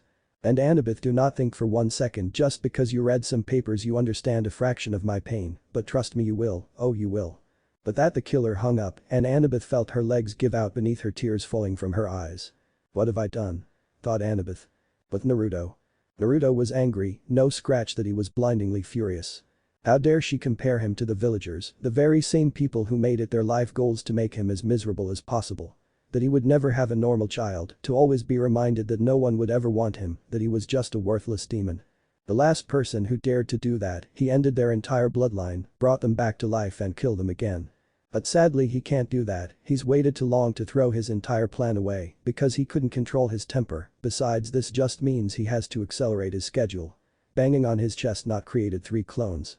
You go to Camp Jupiter and erase the 5th cohort, you go to the Amazons and turn them into a bad memory before mounting their heads on spikes, and you go to Manhattan and cut the sea god's lover and her husband into so many pieces that her own son won't recognize, then scatter the remains in the Hudson River. Now. Ordered Naruto, the clones nodding and vanishing in the shadows. Pulling his mask down over his face, Naruto vanished to his own location. If the demigods thought he was bad before, he's going to make sure they'll never sleep peacefully ever again after this. Chase residences. Naruto didn't bother sneaking in, simply smashing down the front door. He'd already put up a barrier, silencing seals, and an illusion to make everyone ignore him. The minute the door fell down and he with the frightened screams, walking, he saw Annabeth's stepmother, father, and half-brothers. First, he appeared in front of the stepmother, stabbing his knife up and through her mouth, making the boys scream in horror.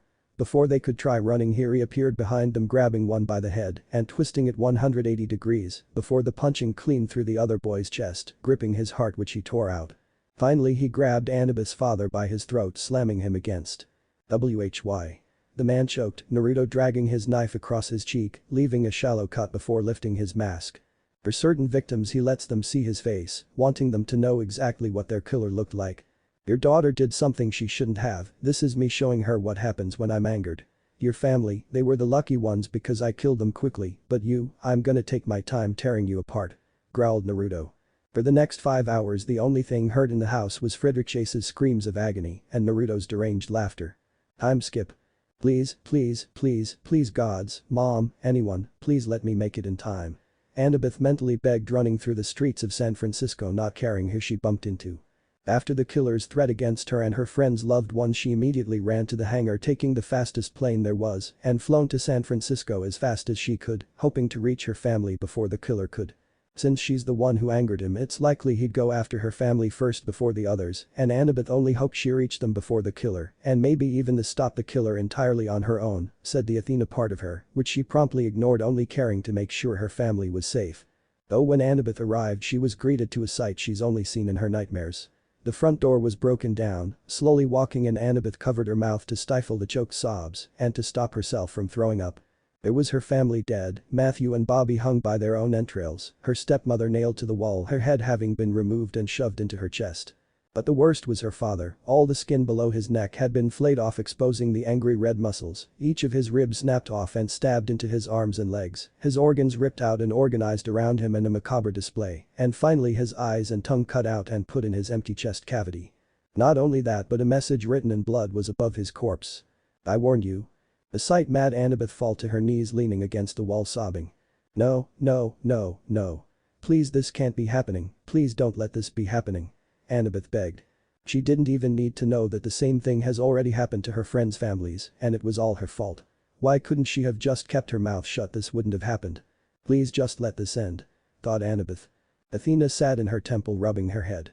She had just come from a meeting where all the Olympians were informed of the most recent attacks of the killer. Yes, the Olympians were aware of the one attacking settlements and demigods, but couldn't interfere due to the ancient laws, no matter how much many of the gods wanted to, due to their children being killed left and right. The most recent attack had caused a massive uproar, with Poseidon being stuck between rage and despair at Sally Jackson's death and remains thrown into his domain, Ares at the complete destruction of the Amazons, and lastly the destruction of the 5th cohort, which Athena wouldn't admit but felt vicious pleasure in the death, still holding a grudge against Romans.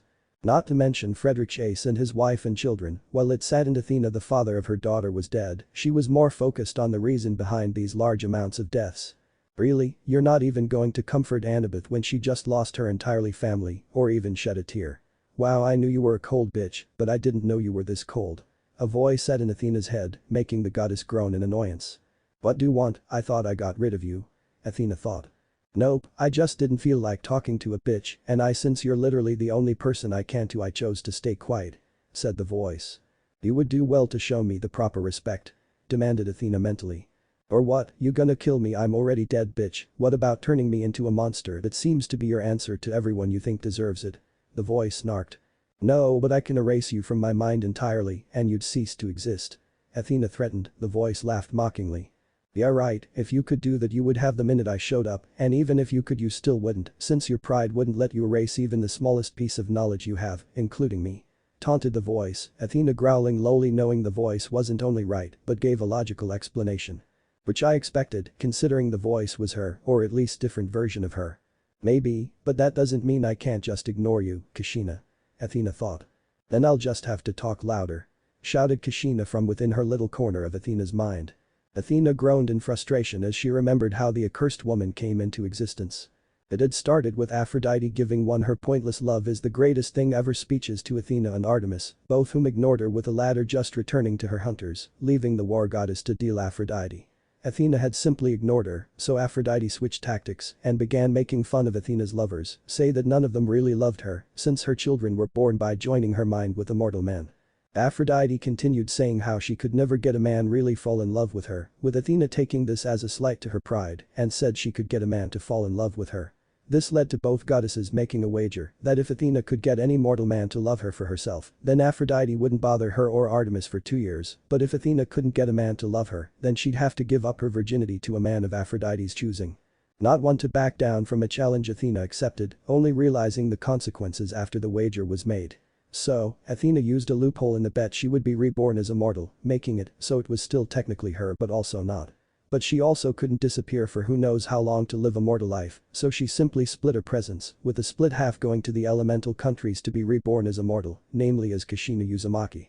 Over 20 years later, in the elemental countries, which was only a few months on Earth, Athena had regained all the memories of her mortal half and had smugly told Aphrodite not only did she get a man to love her, but had a real child with him as well. So, Athena enjoyed 2 years of Aphrodite not bothering her, what she had considered was her mortal half suddenly re-emerging. It shouldn't have been possible as she should have simply faded away, but instead was very much alive. Instead Kushina was very much alive and even attempted to take control of Athena's body to go back to her son. But Athena had kept control and instead forced Kushina back to a corner of her mind where she would hopefully fade away. Sadly, Kushina stayed very much alive and since she couldn't take control instead began mocking and insulting Athena whenever she could, making it so the goddess could never focus on anything.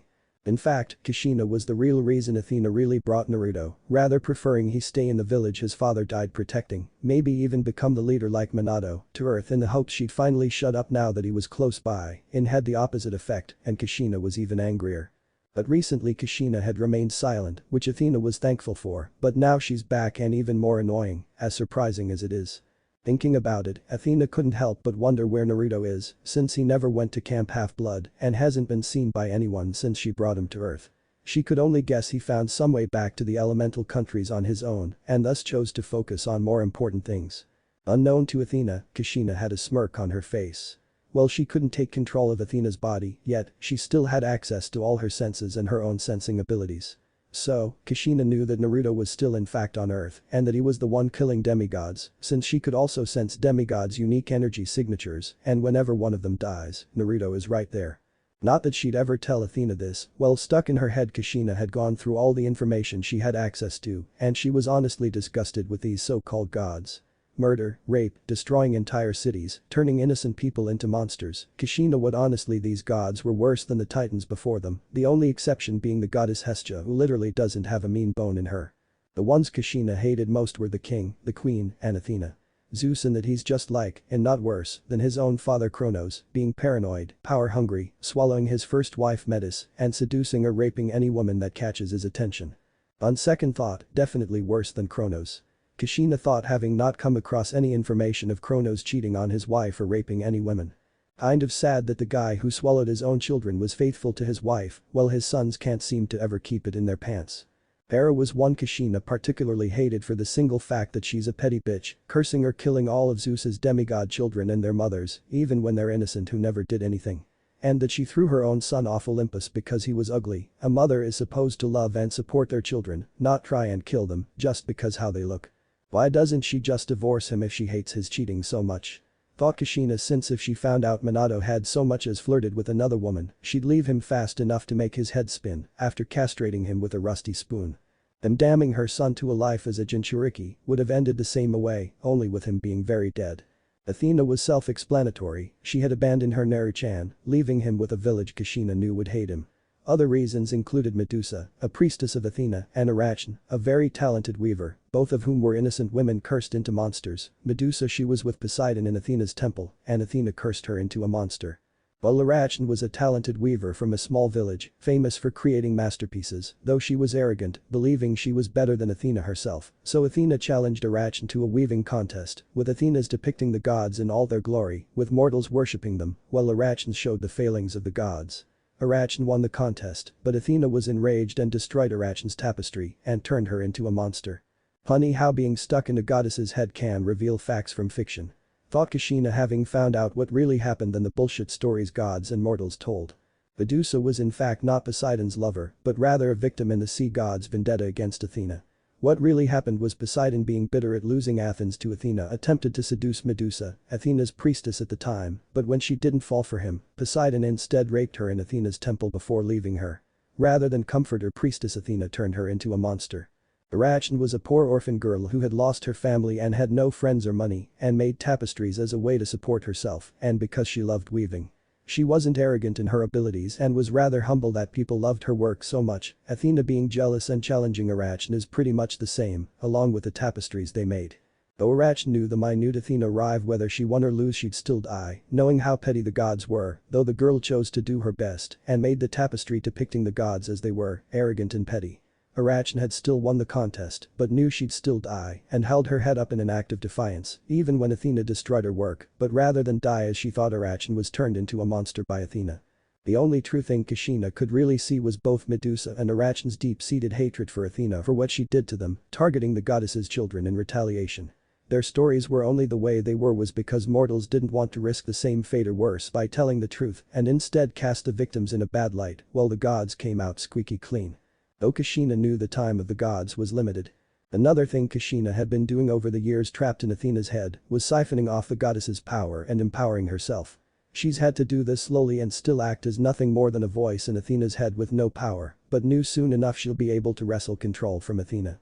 Then finally Kushina could find her son and beg for his forgiveness at not being there to raise him like she should have. Though hopefully I'll be able to get my own body. Kushina thought, wanting her own body and not have anything to do with Athena. Besides, she has a few decades worth of payback. She wanted to return to the wisdom bitch. Naruto's hideout. Tanaka coughed and sputtered when ice-cold water was splashed on her face, waking her up from her forced sleep and ruining her makeup. "What the hell, where am I?" shouted Drew, looking around. Instead of being in her cabin, she was some dank-looking place.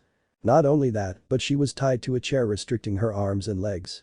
"I swear if you guys are doing, you better come out now or you'll regret." Drew shouted, thinking her siblings were doing this since she's finally gotten her head counselor position after the stupid bitch Piper got herself killed. What, she never liked McLean and thinks she got what she deserved. Besides, now she's head counselor again and force her siblings to do what she wants.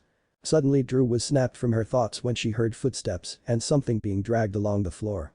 Looking, she saw Naruto in his killer attire, minus the mask, dragging something behind him. Assuming he's the one who tied her up, Drew put on a dazzlingly smile. "Oh, sweetie, if you let me I'll make it worth your while," said Drew, using her charm speak and winking suggestively. Though she really planned to get some payback against him, though he wasn't half bad looking, maybe she'd keep him as a toy.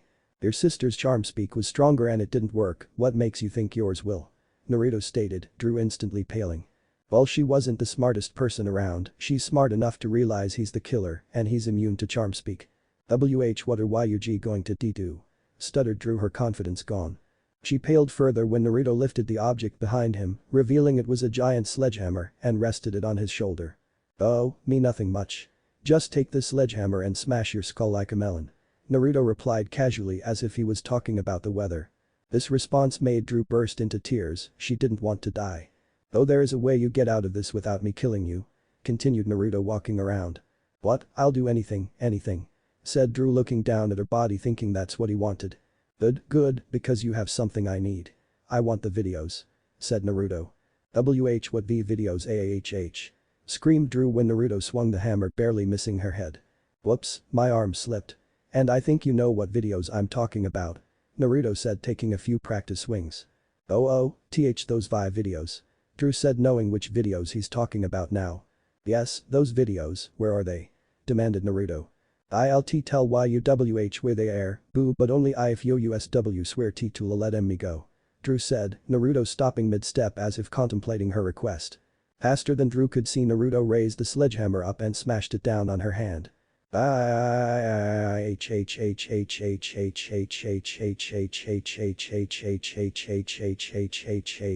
Screamed Drew in agony from having her hand smashed. That was a warning, next will a leg. No, tell me, where are the videos? Naruto shouted. Alright, I'll tell you, just please don't hurt me. Drew begged, Naruto smiling. Now see, was that so hard? Where? Said Naruto. In my mattress in my mom's cabin. Now please let me go. Whimpered Drew pleadingly, while Naruto chuckled darkly. Ho, who said I'd let you go? Naruto said mockingly. You said you would. Drew shouted, before Naruto backhanded her. First, don't raise your voice to me, second, I said I wouldn't kill you, not let you go. I also didn't say I wouldn't hurt you. Said Naruto, a crazy grin on his face as he raised his hammer again, this time bringing it down on her kneecap. With Annabeth. Annabeth sat against the wall, her legs pulled up to her chest, her eyes red and tear streaks going down her face. The reason being the council meeting that happened yesterday. Flashback. Who was it? Shouted Jason, slamming his hands on the table, shocking most of the members at the normal calm Jason's anger. The only one who didn't react was Percy, who hadn't even flinched, having been like this ever since the news of this mother and stepfather's deaths. Who was what, Jason? Thalia asked, still in shock at Jason's outburst. This attack wasn't just random or planned, this was personal. The killer attacked friends and families of council members. That can only mean someone on the council pissed the killer off enough to do this. So, again, who was it? Demanded Jason, looking around at everyone in suspicion, even Thalia. Annabeth was sweating nervously. What was she supposed to do? Tell everyone it was her fault their friends and family are dead? Looking, she saw they were all looking at each other in suspicion, not knowing whose fault it was. She then noticed Thalia was about to stand up, making her eyes widened. No. I'm not letting Thalia take the blame for my screw-up. Thought Annabeth. It was me. Annabeth said, shooting up from her seat, discreetly shaking her head at Thalia. Explain now. Jason said with a glare, making Annabeth back shrink as all the attention was now on her. What was after the Kai killer attacked the T temple, he has sent me a book of all the demigods why with the ones he's Kai killed and a me message of where I could get an answers. After he called me and I said so somethings that ma made him angry, this was his retaliation. Stuttered Annabeth, seeing more glares directed at her, while Thalia looked at her surprised she didn't mention her help. Percy shot out of his chair hard enough to knock it down and stormed out of the council chamber, slamming the door behind him. Annabeth quickly got up, running after him. Percy, please wait. Said Annabeth, but he wouldn't listen and kept walking. Please just let me explain.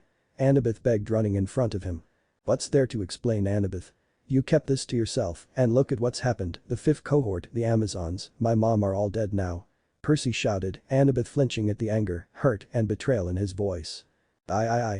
You're what? You're sorry, that won't change anything, it won't bring back everyone that was killed, it won't fix anything.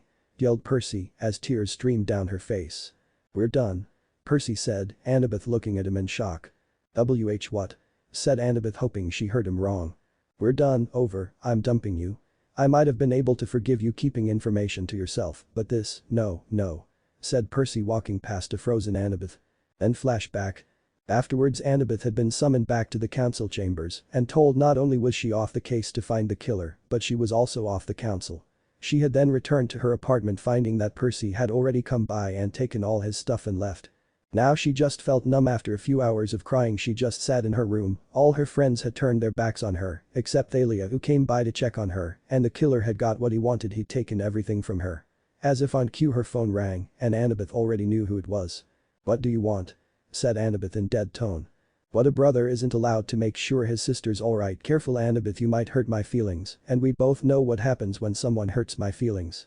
Shouldn't you be celebrating? You finally got what you wanted. Everyone's turned their backs on me, they blame me for what happened. Annabeth said. I don't know why you're upset, you should be thanking me, after all, now that you don't have any baggage of being a council member or dating Jackson, you finally see how everyone truly sees you, rather than hiding behind a mask of friendliness. Besides, you saw how quickly everyone was to blame you for what happened, but honestly, I planned to kill all those people anyway. You pissing me off just accelerated my schedule, and yet everyone was quick to shift all the blame onto you. What's your point? Asked Annabeth. My point, dear sister, is that no matter what you do, despite everything you've done, the people you help, the minute you don't meet their expectations, they will turn their backs on you, treating you like the monsters they kill. Humans, gods, titans, they're all the same, only caring for themselves and stepping on anyone that gets in their way. Before Annabeth could say anything, she heard something in the background. "What's that noise?" said Annabeth. "What noise?" "That noise in the background, where are you?" Annabeth said, standing up. "Ah, that noise. Well, since I'm feeling generous, I am currently setting a trap for a very dangerous monster. Have I ever told you about monsters, Annabeth? There are many types of monsters in this world, monsters who will not show themselves and cause trouble, monsters who abduct children, monsters who devour dreams, monsters who suck blood, and monsters who always tell lies. Lying monsters are a real nuisance. They are much more cunning than other monsters. They pose as humans even though they have no understanding of the human heart. They eat even though they haven't experienced hunger. They study although they have no interest in academics. They seek friendship even though they do not know how to love. And what monster are you hunting?" asked Annabeth, more than a little nervous at his answer. "Instead of telling you, how about I show?" Annabeth held her phone, showing it was being fed a live feed. She covered her mouth when she saw it was the hunter's camp. The camera moved, showing the killer waving at Annabeth before moving to show tree with a bomb strapped to it. "I gotta say, when I first learned out about these hunters, I was confused at the prospect of being a child for eternity and being forced to hunt monsters. I mean, the immortality part sounds great, but you could still die, not to mention staying a child forever. What exactly are they supposed to do if they fight a bigger, stronger opponent? Not only that, but what about the people they leave behind? Well, I'm sure a few of them had lives they'd like to leave behind. What about the ones who have people that care about them, worried about where they are, not knowing if they're alive or dead? Really, it's selfish, choosing their own desires over the people that care about them, along with the ones who are manipulated into joining. It's practically child abduction. And I'm called the monster. What are you doing?" said Annabeth fearfully, though relieved Thalia is still in the temple. "Don't worry, I'm not going to kill any of them. I already have someone that'll do it for me." "No, I am simply setting a trap for a monster. Can you guess the type of monster I'm trapping, Annabeth?" Annabeth paced back and forth, trying to think of what the killer said about the different types of monsters, and he's at the hunter's camp. Monsters who abduct children. Practically child abduction. Annabeth stopped her pacing as her eyes widened in shock. "Artemis." Annabeth whispered. "Ding, ding, ding, we have a winner. Yes, I'm going to capture a goddess." "Why, what has she done to you?" said Annabeth. "It's not what she did, but her whore sister did. You see, Annabeth, I want to hurt our whore mother in every sense of the word. Me capturing her favorite sister just so happens to fall into that category, and what better way to draw the huntress out than to target her precious hunters?" "It won't work, she'll be able to stop you," Annabeth countered. "You'd be surprised at the mistake someone can make when they're driven by anger and revenge.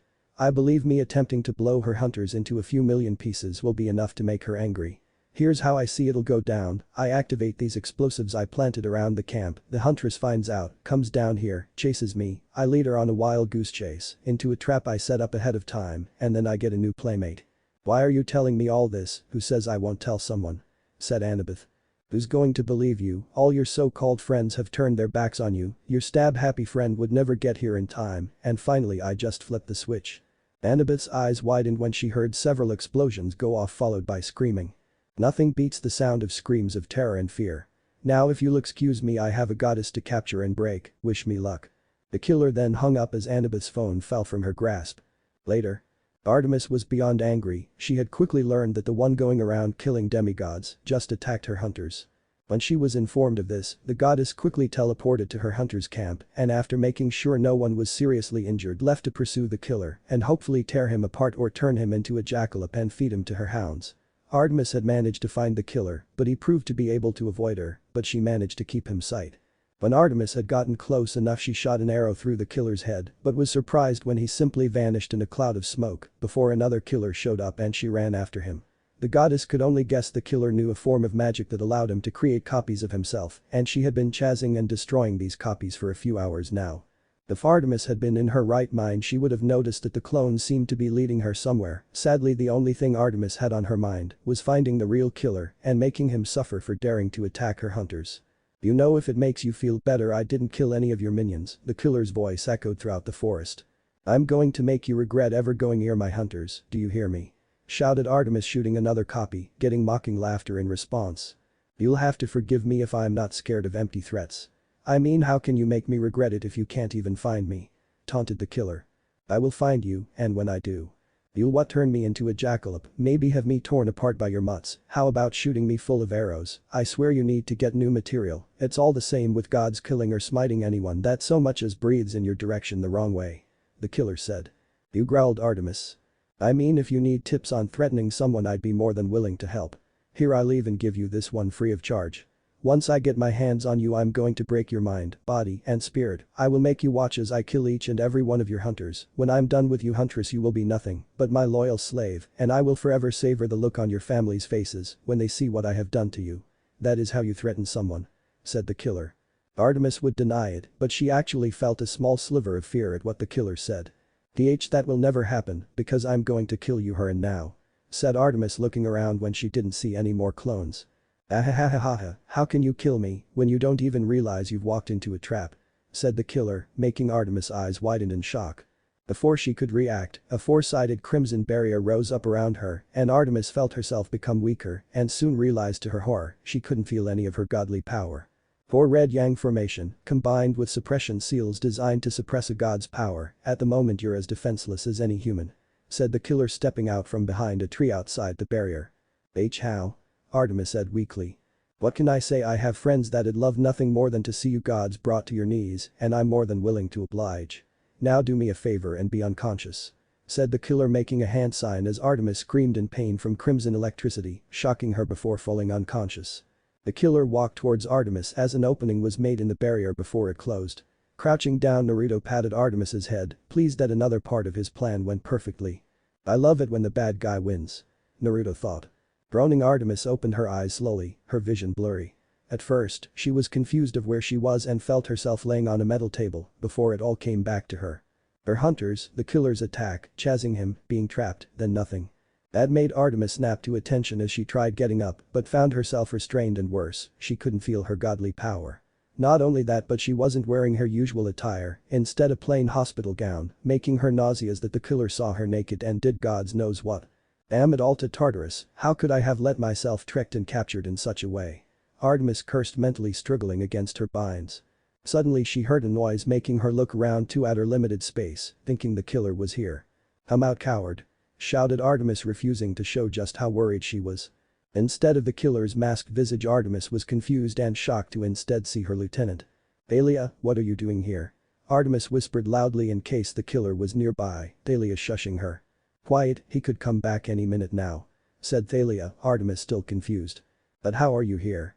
Artemis repeated since she knew for a fact Thalia was at the demigod temple, or at least she thought she was. The bastard grabbed me in anima, I've been trapped here for gods knows how long. And before you ask, the me you think is at the temple isn't me, it's a clone he made from my blood. Now let me get you free then we can get out of here. Said Thalia, Artemis nodding in agreement though silently wanting to stop and hopefully kill the bastard before leaving. And just where do you think you're going? Naruto said a few feet behind Thalia. Thalia quickly run now. Shouted Artemis at least hoping for her lieutenant to escape and get help. Though that hope was quickly dashed when to Artemis's shock rather than running, Thalia gained a wide smile, turned around and ran straight into Naruto's arms. Hi sweetie. Said Thalia pecking Naruto on the lips, shocking Artemis further. Mind telling me what you were just doing? Said Naruto waving his knife back and forth, making Thalia pout. Ah, haven't I proven I'm loyal? Fine, I just wanted to play with her a little.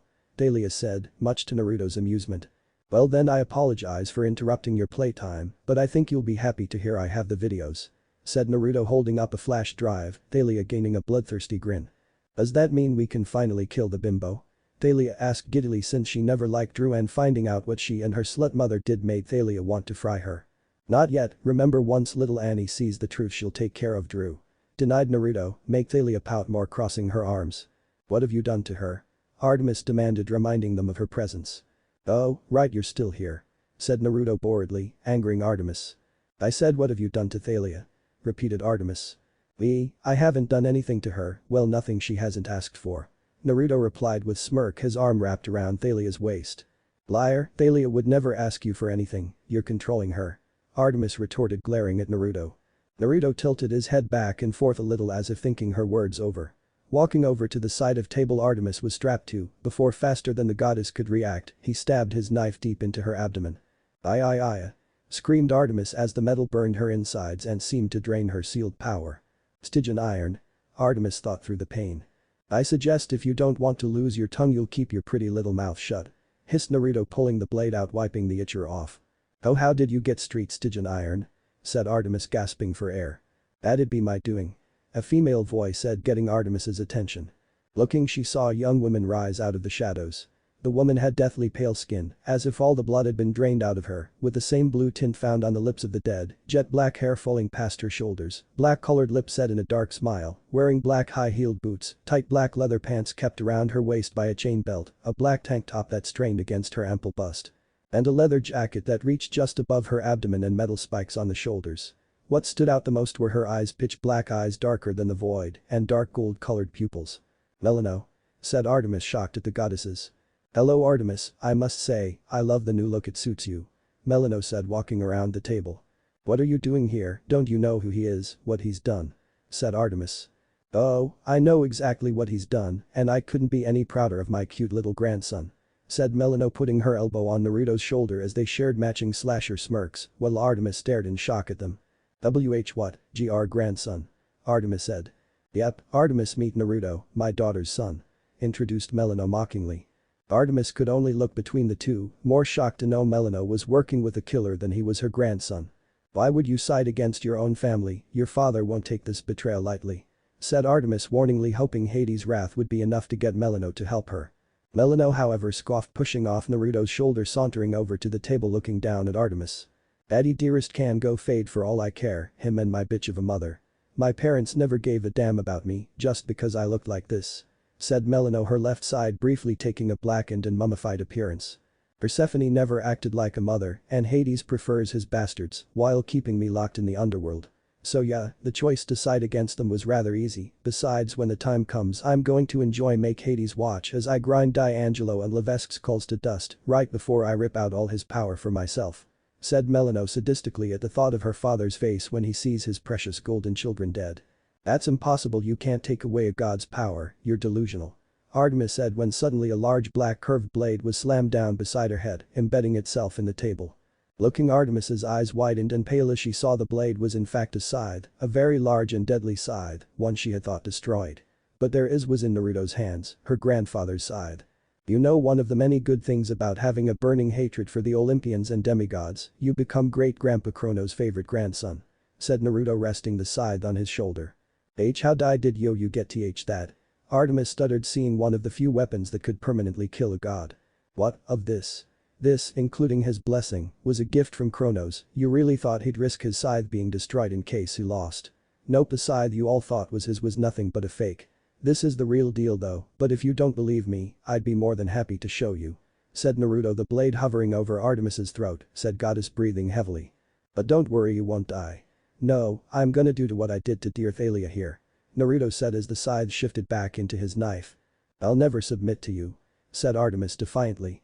Though inwardly she was terrified, he was dangerous before when they all thought he was just a deranged killer, but now Artemis knew he not only had a goddess on his, but one of the most powerful weapons in the world.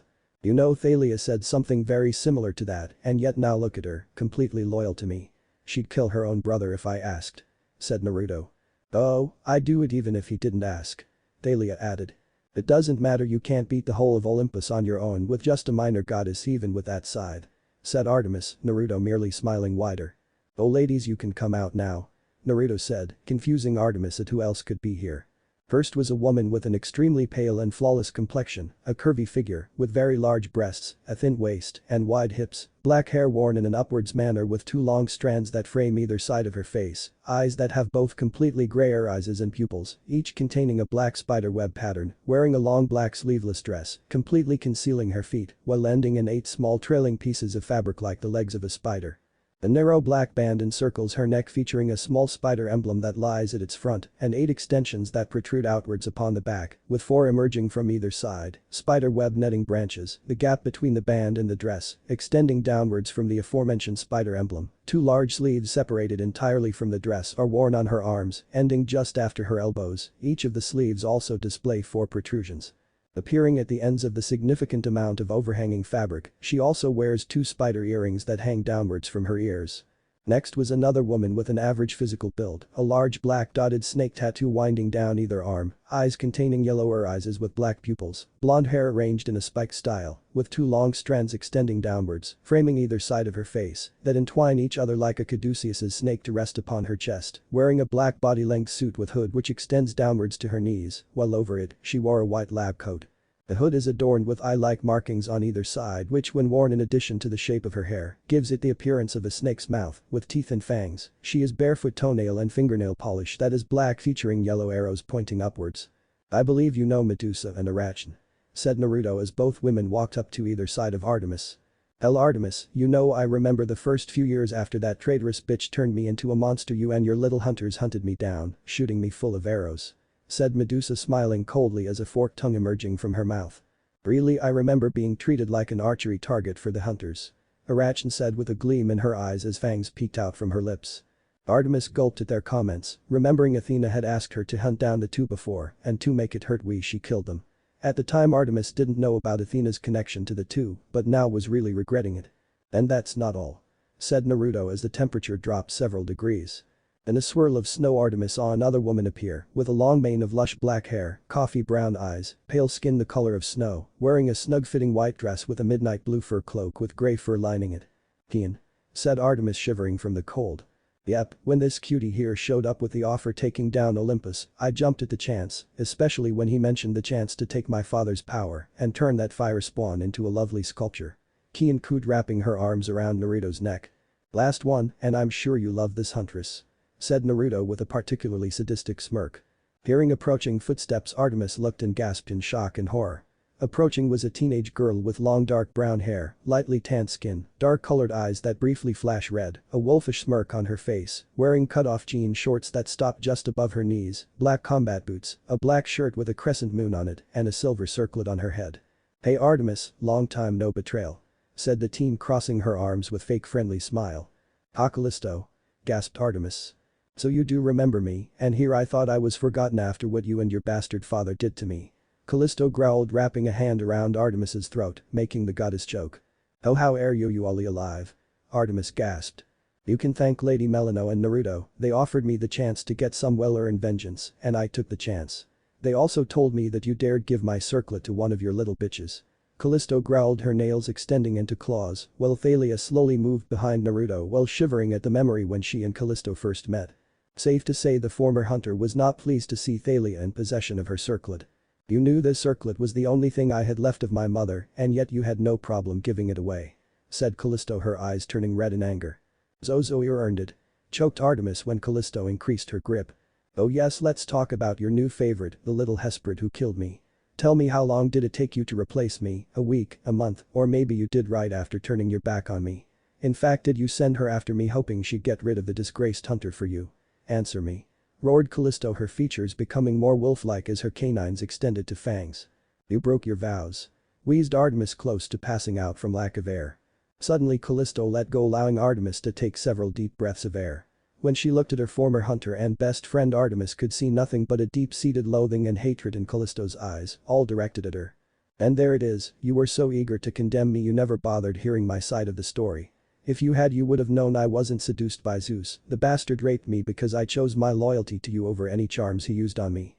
Of course, you should know what type of people the men in your family are, if they don't get what they want willingly they'll take it, not caring about the consequences. But you know that, don't you, you who are so quick to condemn any male that so much as looks at you, even if they're in the wrong place at the wrong time, yet you ignore the horrid acts your own father and twin commit. You Artemis are a hypocrite," said Kalisto, Artemis feeling like she'd just been punched in the stomach. The worst part was everything Kalisto said was true, she never bothered hearing Kalisto's side of what happened, too blinded by her anger and betrayal that her favorite hunter broke her vows, with Artemis's own father no less. And yes, Artemis was aware of the cruel acts the male members of her family did, against each other, humanity, and the young maidens Artemis claims to protect, yet she turns away when they're violated by other gods, even her own father and brother. Why? Because she didn't care that they weren't part of her hunters, or she didn't see the act committed. The answer was simple, it's because they weren't her family. Even Kalisto, someone Artemis once gladly claimed as a sister-daughter, she condemned her for what her own father, Zeus, did to her against her will. "This is why I'm going to take the greatest pleasure when I make you watch as me and my wolves slaughter each and every one of your hunters," Kalisto said, snapping Artemis from her thoughts. "Your wolves," said Artemis, fearful for her hunters, while Kalisto smiled darkly. "That's right, you remember my father, don't you? Lycaon." Kalisto replied, holding up her clawed hand, a growl reverberating from her throat. "Let's just say our reunion wasn't the best, he wanted to live and well I didn't," continued Kalisto, her fangs poking out as she smirked, as Artemis paled at the implication. "Then that means," Artemis began. "I'm the alpha now," Kalisto said, her eyes glowing bright red. "You see now, Huntress, you Olympians preach how righteous you are, while you ignore the enemies you yourselves create, enemies you've never had to fear because they were never strong enough to stand against you, but now they'll be your undoing," said Naruto, as Artemis began realizing the full weight of what she and the other Olympians have done over the centuries. "You're really going to do it, aren't you? You're going to destroy Olympus," Artemis said, realizing the hopeless situation. "And after everything the gods have stood against, titans, giants, Tiffin, even a primordial, and now they'll be destroyed by all the enemies they've created. The goddess would think it was ironic if not the given circumstances. Destroy. Oh no, destruction would be too simple, too quick. I mean, what'd the point be of destroying Olympus? No, what I have planned for the gods will make you wish I did something as kind as destroying you," said Naruto, Artemis now very fearful of what he has in store. "Now if you'll excuse me, I have clandestine meeting with my half-sister. Please enjoy my hospitality," Naruto said with a mock bow as he pulled his mask down. "With Annabeth." "Alright, thank you, yes, you'll get the money, it's already been transferred into your account. Remember, you don't tell anyone, bye," said Annabeth, hanging up on her contact. While word may have gotten out of her involvement in the killer's massacre, she still had a few contacts in the temple that owed her favors, and she called them in to find out where the killer's been spotted recently, along getting in contact with a child of Hephaestus willing to make weapons, for a price of course. Considering Annabeth wasn't exactly in a good light with nearly everyone, she understandable paid extra for their silence, considering her recent activities weren't exactly legal. Putting her phone away, turned to the bed where her new uniform was laid out, a long-sleeved black unitard that went up to her wrists and ankles, a utility belt for her dagger, a hooded black cloak, black gloves, black combat boots, and finally the mask the killer left for her. Also, with the outfit was a Desert Eagle loaded with celestial bronze bullets, something her dad had in case he needed to fight off monsters. And she planned to use all of them on the killer. Her contacts informed that the killer had been spotted near the settlement of Kuroyuri, and that's where Annabeth planned to go to hopefully capture and/or kill him. Before it was to bring him to justice for the demigods he's killed, now she just wants revenge. She doesn't care about the council, the gods, the demigods, or anyone, the only thing Annabeth wanted was to be the one who put him down permanently. Stripping off her clothes, Annabeth put on the uniform, the unitard and cloak both had vibranium weaved into them, allowing both to absorb kinetic energy from any attacks, even bullets, making both of them practically indestructible. Once everything was on, Annabeth grabbed a mask, staring at it for a moment before putting it on. Looking at herself in the mirror, Annabeth couldn't help but feel like she's doing exactly what her brother wanted her to do, and she didn't care. "You wanna play Big Brother, fine, then let's play," Annabeth thought. Time skip 1 week. Kuroyuri. Annabeth walked around the forest surrounding Kuroyuri, staying far away from the settlement, not wanting to risk being caught, especially considered a council member, she wasn't sure which one, had just recently arrived, likely hoping to catch the killer. It was already well into the night and Annabeth continued walking, knowing the killer would eventually come to her, it was too good of an opportunity for him to pass up. As if on cue, her phone rang, and she answered. "Where are you?" asked Annabeth.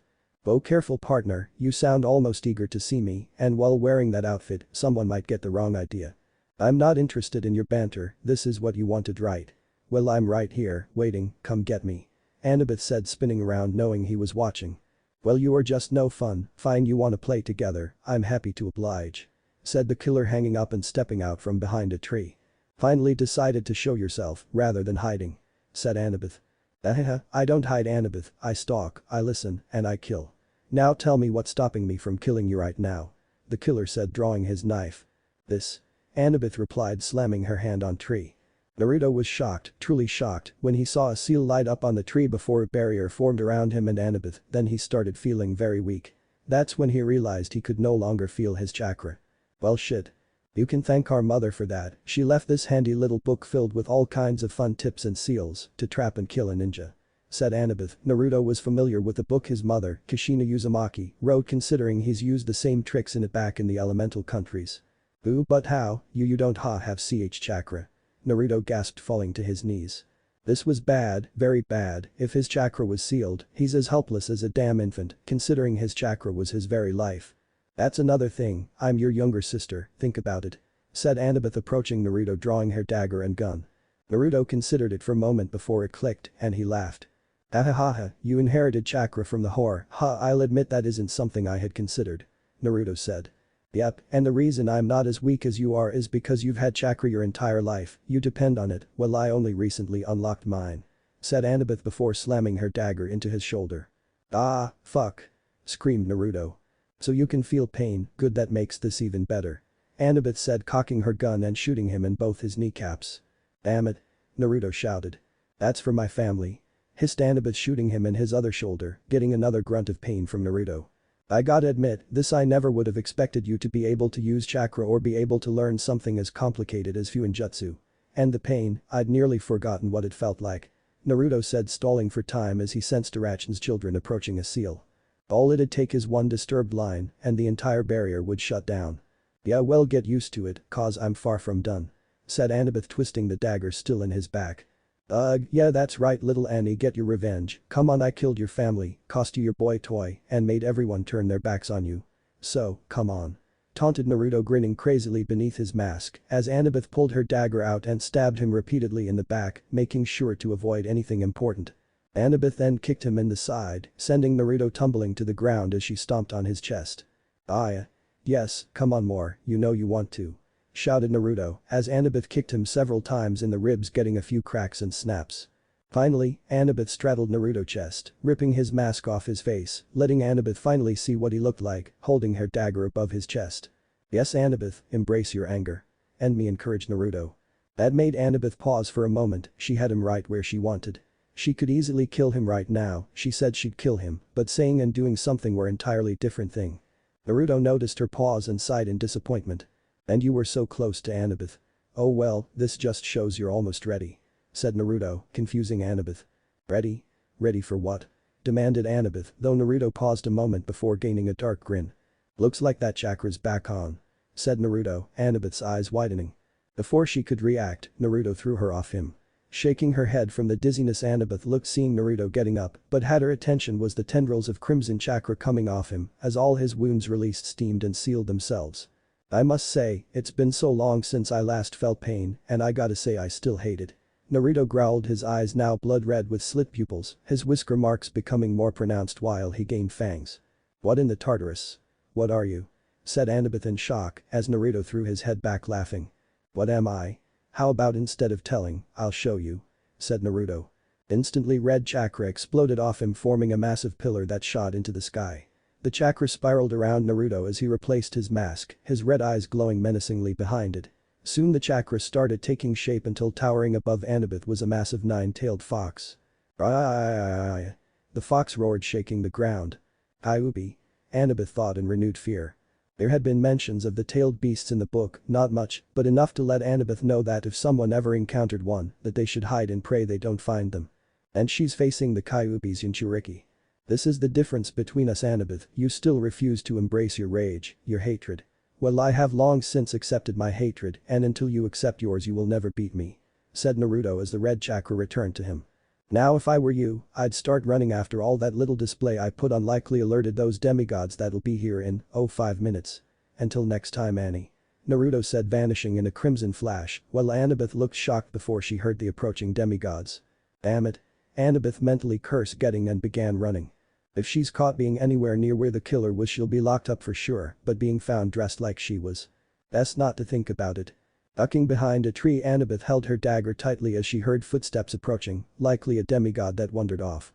"I'll just knock them out before they can see me, then hopefully get out of here without anyone else seeing me," thought Annabeth, trying to calm her racing heart.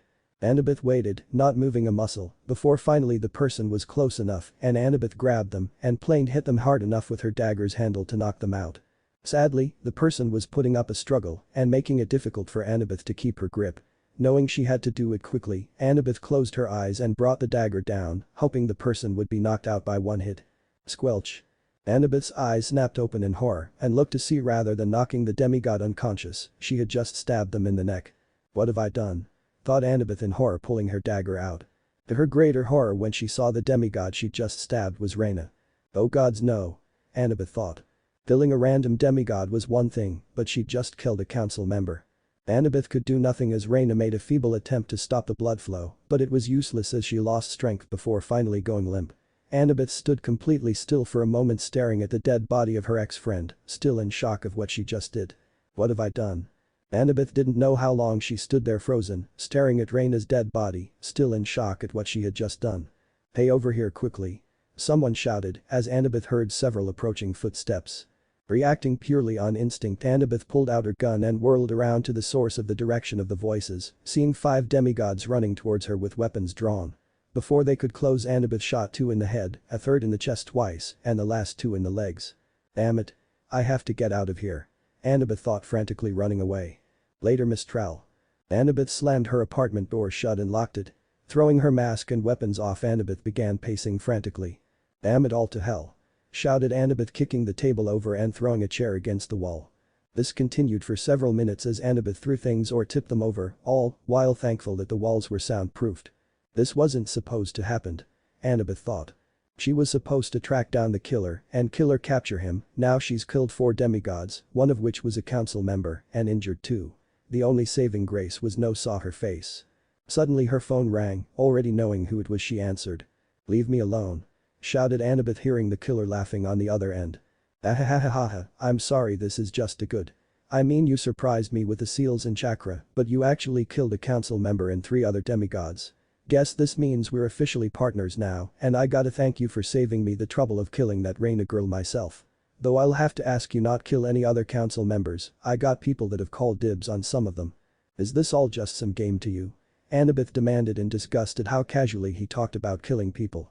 Yes, that's what I've been saying from the beginning, Annie, this all a game, and no need to toot my horn. Oh, who the hell am I kidding? I'm winning and loving every damn second of it. By the way, if I were you, I'd get out of Mistral as soon as possible. Never know when an anonymous call could point the council in your direction. But that the killer hung up. Annabeth paled while knowing the killer was right.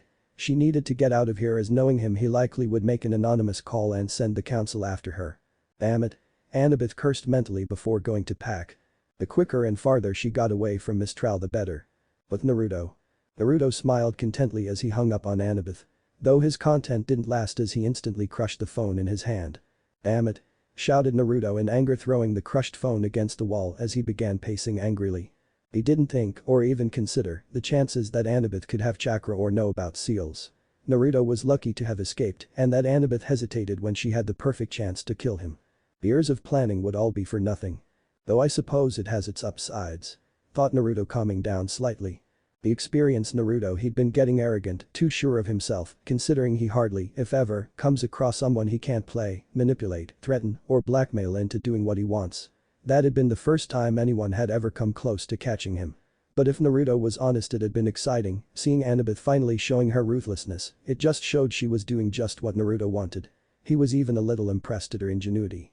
Didn't mean he was any less pissed off. Shaking those thoughts for now, Naruto turned on his heel. He had a goddess to attend to. Olympus. All the Olympians, minus Artemis, were gathered discussing or arguing the massive power surge they'd all felt. The only Olympian not taking part in the discussion was Athena, who portrayed a calm and collected appearance, though on the inside she was freaking out. The reason being, the power they'd all sensed was one she was familiar, considering the same power had been sealed inside her mortal aspect, so she'd recognize the Kyuubi's chakra anywhere. It made Athena realize Naruto was in fact the killer. The only reason she didn't tell the rest of the Olympians is because they'd then wonder how he got to this dimension, and she couldn't reveal that she brought him here. Considering all the demigods he's killed, there's no telling what the other gods would do to her. But it also made Athena realize Kushina was aware the entire time Naruto was the killer. Why else would she remain quiet for so long, but suddenly start talking again?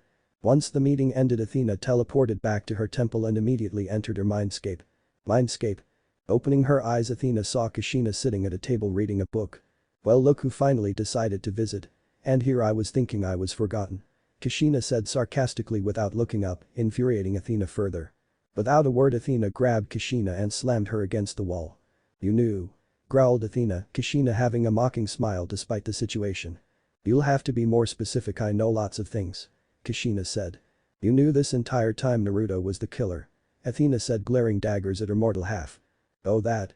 Yeah, I knew the entire time, kind of obvious when you think about it. You bring my son here, then suddenly demigods start dropping like flies. Said Kushina. Why didn't you ever say anything? demanded Athena, Kushina looking at her like she's stupid. Why, so you and the other so-called gods could kill him or turn him into a monster. Oh wait, you already turned him into a monster," said Kushina glaring at Athena. "What are you talking about?" Athena questioned as Kushina laughed mockingly. "You really don't know, or care for that matter, do you? I don't, whether you're delusional or just plain stupid," taunted Kushina. "Get to the point," said Athena. "You never bothered looking into all my memories, the only ones you were interested in was Minato falling in love with me, Naruto's birth, and anything you deemed useful, everything else irrelevant. If you had looked in my memories you would have seen what my life was like when I first went to Konoha. I was an outsider that nobody cared about, add on to the fact I was Jinchuriki added for a pretty terrible childhood. I only stayed sane because I had people that cared about me, Naruto never had that, nobody ever cared about him, only seeing him as a demon or a weapon. And the only person that was supposed to love him unconditionally left him to the wolves," Kushina said, glaring furiously at the stoic Athena, who didn't feel anything from the little speech. "Is there a point that little speech?" said Athena, Kushina laughing again. "Wow, thank you. You just proved something I've been contemplating ever since I was forced back in your head," said Kushina. "And what's that?" Athena asked with narrowed eyes as Kushina leaned close. "You don't care, none of you gods care. You all claim to care about your children, but you don't, do you? None of you have ever cared about them. I bet none of you even see any of them as your kids, only extension of your own will that you can tug back and forth like puppets on strings. Demigods are your way of seeing who had the biggest ego. If a demigod completes a quest, then you have bragging rights until another come along, and if they die, well, what's one when you have a few dozen spare? That's how it is, that's why you have demigods, to stroke your own egos. Maybe that's also why none of you bother to visit your children, not because of some bullshit rules, but because you don't see them as your children, but as tools to be used how you see fit and disposed of when their use runs out." "Shut up," Athena screeched like an owl. "What's the matter, did I strike a nerve? You want me to kiss it better?" Kushina cooed mockingly.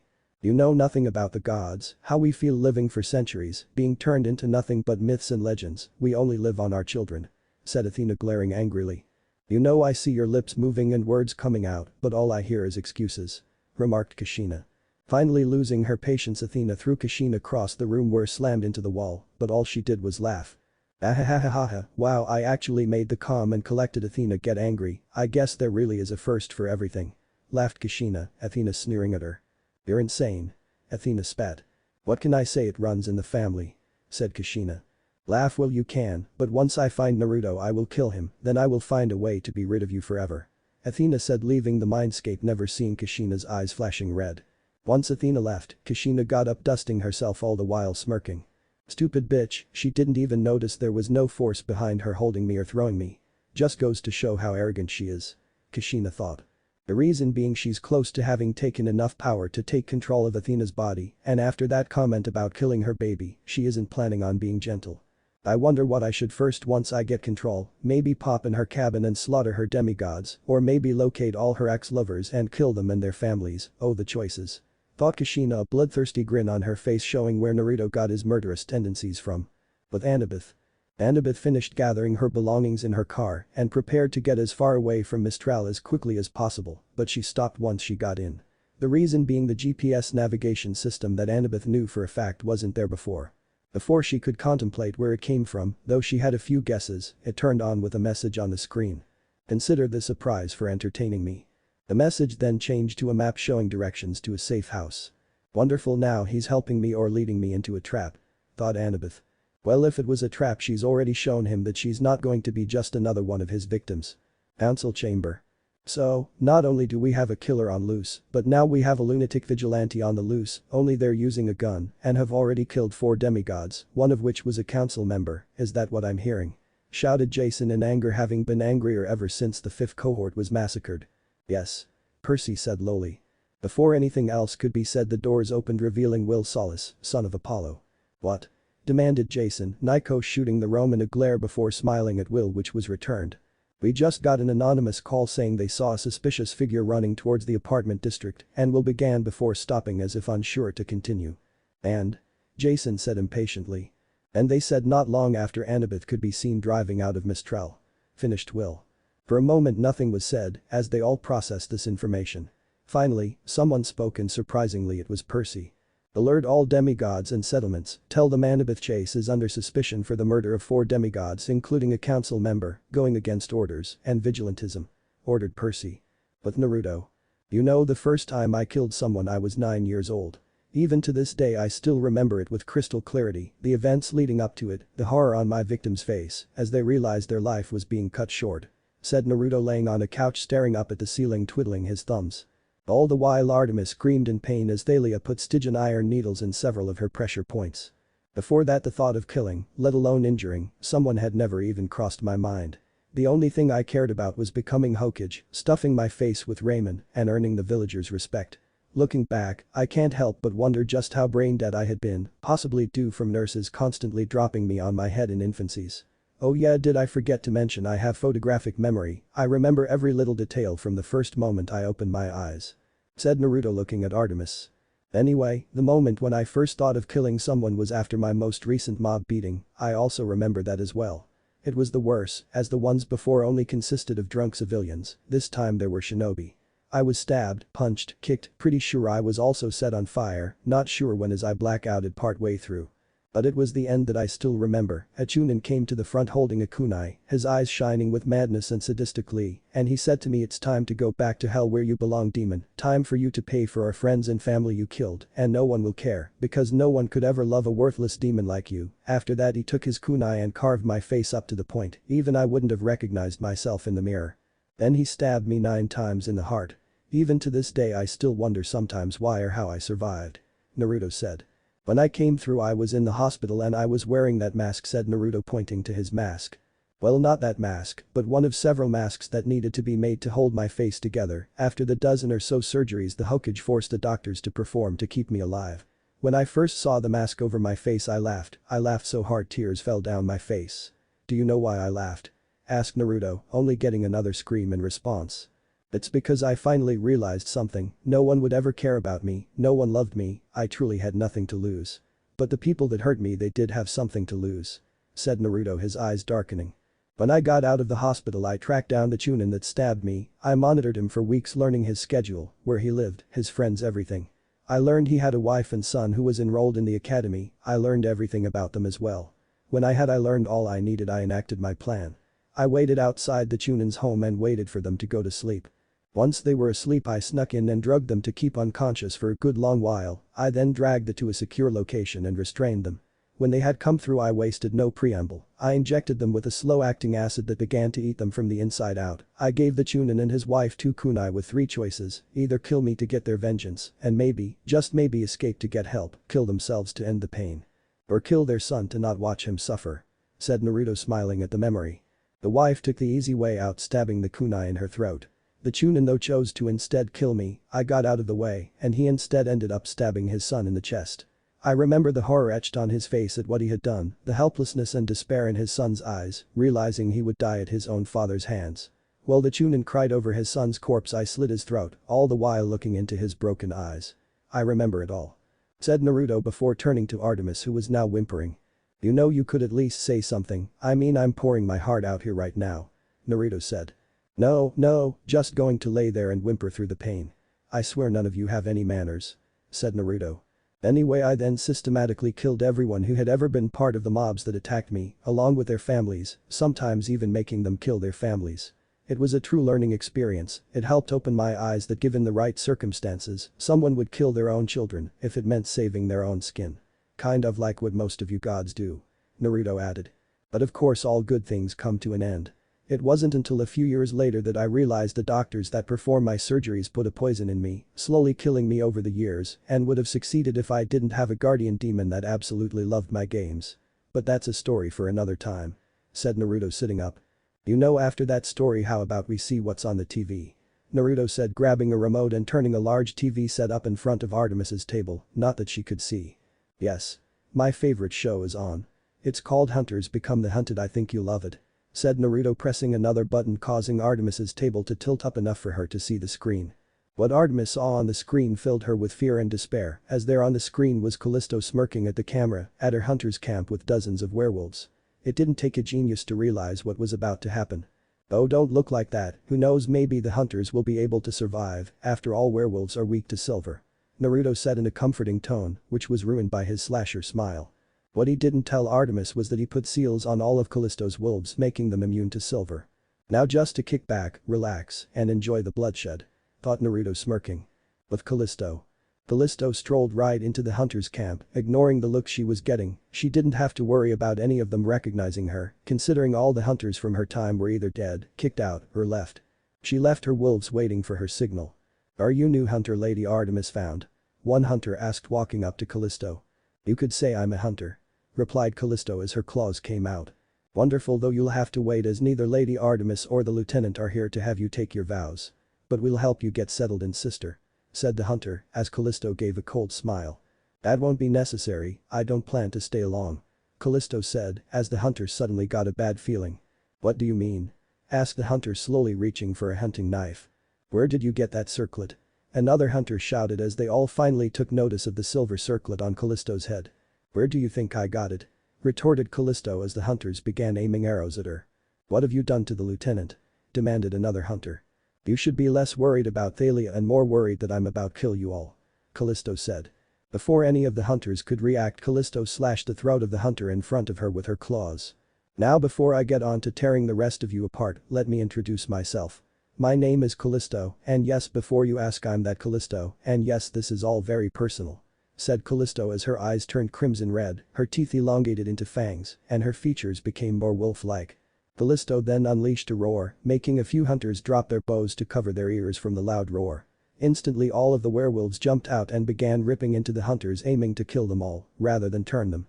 Kalisto joined in the carnage, ripping and tearing the hunters apart with her claws and her teeth. What made this even better was that Artemis was watching all of this. All her precious hunters being massacred. "Naruto's definitely getting a special reward after this," thought Kalisto gleefully. With Naruto. "But you see now, Huntress, none of you gods can stop what's coming, no one can. This is just a preview to the destruction I will bring," said Naruto before noticing Artemis wasn't reacting to what he was saying. Artemis only stared at the screen as her hunters were killed before her eyes, tears falling freely from her eyes. Snapping his fingers in front of her didn't get a reaction either. "I think we broke her," commented Thalia, waving her hand in front of Artemis's eyes. "Possibly," Naruto agreed, nodding slowly before driving his knife into Artemis's shoulder, getting a scream of pain from the goddess. "There we go," said Naruto, glad you hadn't accidentally shattered her mind. "That comes later." "So, now that the hunters are gone, what's next?" asked Thalia. "Simple, more killings, getting the demigods paranoid to try finding me. Also, with my little display of power to dear little Annie, it's likely the whore now knows I'm the killer. And if I'm right, which I always am, then she'll keep it a secret, whether out of hubris that she thinks she can take care of me herself, or that she doesn't want it getting out that it's one of her own children killing demigods, and that the only reason I'm here is because of her," said Naruto, Thalia nodding in understanding. While most might think that Thalia was no longer mentally sane after what Naruto did to her, the truth was she was still perfectly in her right mind, minus the new bloodlust. Anything Naruto did to her never had lasting effects or damages. Why Thalia really sided with Naruto was because he had opened her eyes to what the gods really were, along with things that certain council members would prefer to be kept hidden, her own brother included. Now Thalia only wanted to make them all pay in blood. "When do I get to kill Jason?" asked Thalia, since after learning what Jason did she'd been looking forward to ripping him apart. Plus, she's looking forward to the look on her father's face when seeing his golden boy in pieces. "Soon, we just have to wait a little more for little Annie to see the truth, after that you'll all get your 10 pounds of flesh," said Naruto, twirling his knife in his hand all while smirking. "One by one they will all fall." With Annabeth. Annabeth pulled up to what looked like an abandoned mine, but she wasn't fooled. This was where the GPS leader, and if it is in fact from the killer, then there's likely more to it on the inside. Betting out, Annabeth walked towards the mine, while having her gun at the ready, as there's still the likely chance this is a trap. With the pistol held up, Annabeth entered the mine looking and listening for anything. Though once she got far enough in the mine she was stopped when she came to a metal door with a handprint scanner. Hesitantly putting her hand on the scanner, she waited as it scanned her hand, and the door was unlocked. "I don't even want to know how he got my handprint," Annabeth thought, pushing the door open and going inside. Once inside, Annabeth was surprised when she saw it was a fully stocked safe house, with food, a bed, bathroom, even security cameras set up outside. Going further inside, Annabeth found a recorder on the table. Picking it up she pressed play. "Hello Annie, if you're listening to this then that means you followed the GPS's directions to this little safe house. Consider it your prize for entertaining me during our little encounter. Of course, you could also consider it a comfortable prison, as you are now a wanted woman by all the demigods and being hunted. Though if it makes you feel better, I've already taken care of the hunters so they won't be a problem, no need to thank me. Welp, until next time little sister." Annabeth remained frozen as the recording stopped, the hunters were dead, and she's now a criminal. This just got a lot more complicated. Though Annabeth. Higanbana, a demigod settlement located in northern Canada and the most recent target for Naruto's massacre. The streets were currently deserted, no one wanting to risk being the killer's next victim. Though if one looked outside they'd see two black cloaked figures, one running and the other walking at a leisurely pace. Annabeth cursed as she ducked into an empty fairgrounds behind a games booth. She had just arrived in Higanbana and her brother had already killed 10 demigods. "Annie, come out wherever you are," Naruto called out, spinning his knife between his fingers. Note to self, start bring extra cartridges. Thought Annabeth, having run out of bullets as apparently he learned from their last encounter to let her trap him in a single spot. Along with making sure to not stand still after their previous encounter ended with him nearly being bifurcated from the ninja wire she somehow managed to acquire. "Come on Annie, I promise I won't hurt you much," said Naruto, sounding much closer. Cursing again, Annabeth looked around for a possible hiding spot. Eventually finding it in the House of Mirrors, making Annabeth want to facepalm, knowing going in a House of Mirrors with a killer after you was never a good idea. "Annabeth, come out right now you little bitch so I can gut you," Naruto demanded loudly. "But I don't really have a choice." Annabeth though making a run for the House of Mirrors. "There you are," said Naruto, spotting her going into the House of Mirrors. Running inside, Annabeth made several turns, occasionally bumping into a mirror, before stopping, feeling like she had significantly lost him. That is until his voice came from the intercom. "Did you really think you'd be safe here, really? Have you never watched a horror movie before?" Naruto questioned. "Yeah, well, what can I say, dealing with you has made me do a lot of things I never thought I'd do," retorted Annabeth. "Careful Annie, that sounded like a compliment," said Naruto. "Take it however you want, you deranged lunatic," Annabeth replied. "Then back to the insults I see. By the way, I've been meaning to ask, you have chakra from the whore and you've advanced surprisingly well without a teacher. But I gotta know, do any of our other siblings possess chakra as well?" asked Naruto, wondering if he'd have to worry about other chakra users. Though if there are, he's likely already killed most of them with a number of his half-siblings he's slaughtered. Annabeth contemplated telling him where he can shove his question, but decided to humor him. "There are others, but they're rare, though most don't embrace it, and I'll admit I was one of them, that is until the founding of New Greece," replied Annabeth, though if she's honest she wasn't sure if any of her siblings did possess chakra. I'll have to take care of them, but for now," Naruto trailed, worrying Annabeth as everything suddenly went quiet. Though it didn't remain like that for long, as Naruto smashed through a mirror with a yell and grabbed Annabeth, making her scream as he slammed her against a mirror. Annabeth screamed, with Naruto starting to scream as well before he started laughing before pulling his mask off. "Ah. Well, here we are at last. No friends, no traps, no weapons, just a scared little girl," Naruto said, leaning in closely until their faces were inches apart and he saw the fear and resignation in her eyes. "Well, go on, do it. Rape me and get it over with. That's what you said you were going to do. What is the most common crime that was committed in Greek mythology? That's what you said, remember? So just do it," Annabeth said. While she was terrified of that happening, she wouldn't give him the satisfaction seeing just how scared she was. In response, Naruto, before to Annabeth's confusion, he let her go and stepped back. "All true, that was once my original intention once upon a time ago, as it'd be the biggest fuck you to Athena to see her favorite daughter defiled in such a way. But over these past few months I've come to see you as more than a future victim and more as a partner in my quest for revenge," said Naruto as he replaced his mask and began walking away. "You're crazier than I thought if you think I'd ever join you," Annabeth said with a glare, Naruto laughing in response. "Oh, I think you will start seeing things my way before long, especially once you find out a secret your so-called friends have been keeping from you, specifically your former boy toy," said Naruto mockingly.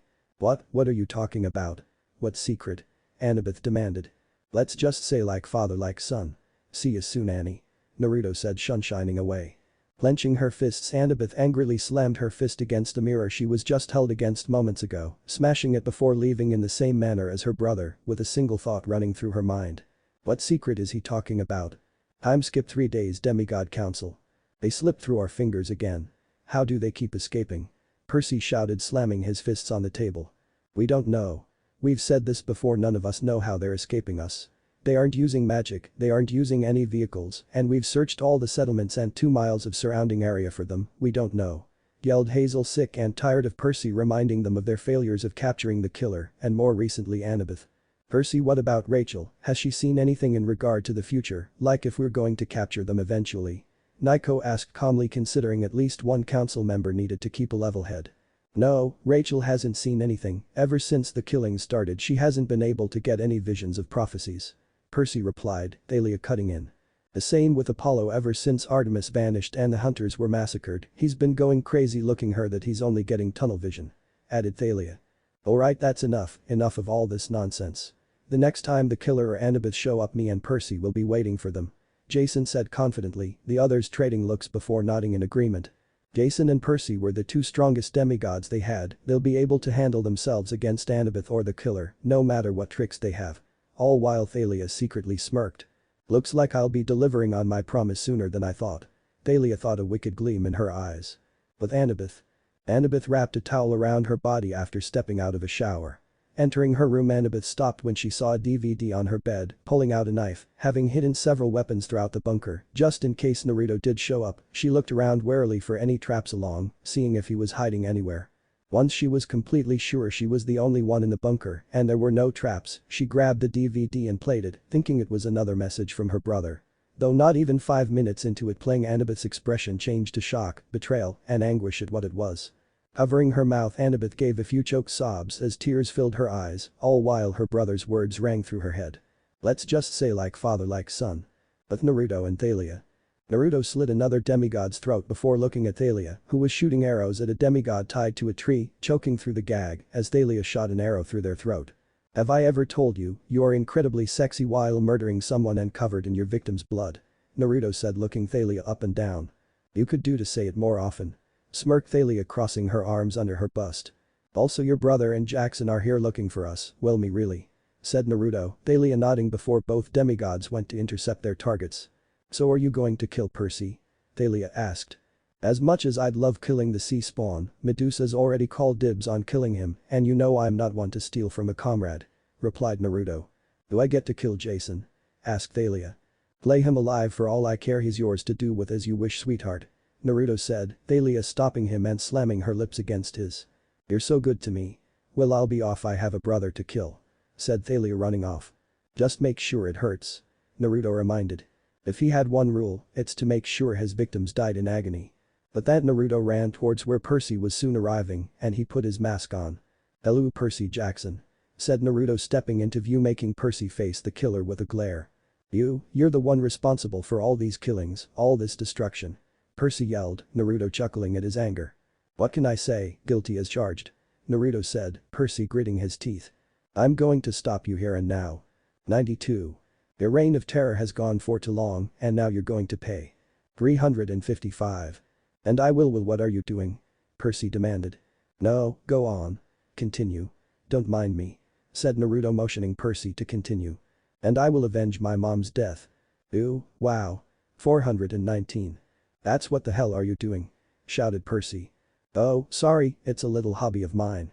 I hear these heroic speeches so wearily often. So I've started keeping a mental list of how many times I've heard certain lines.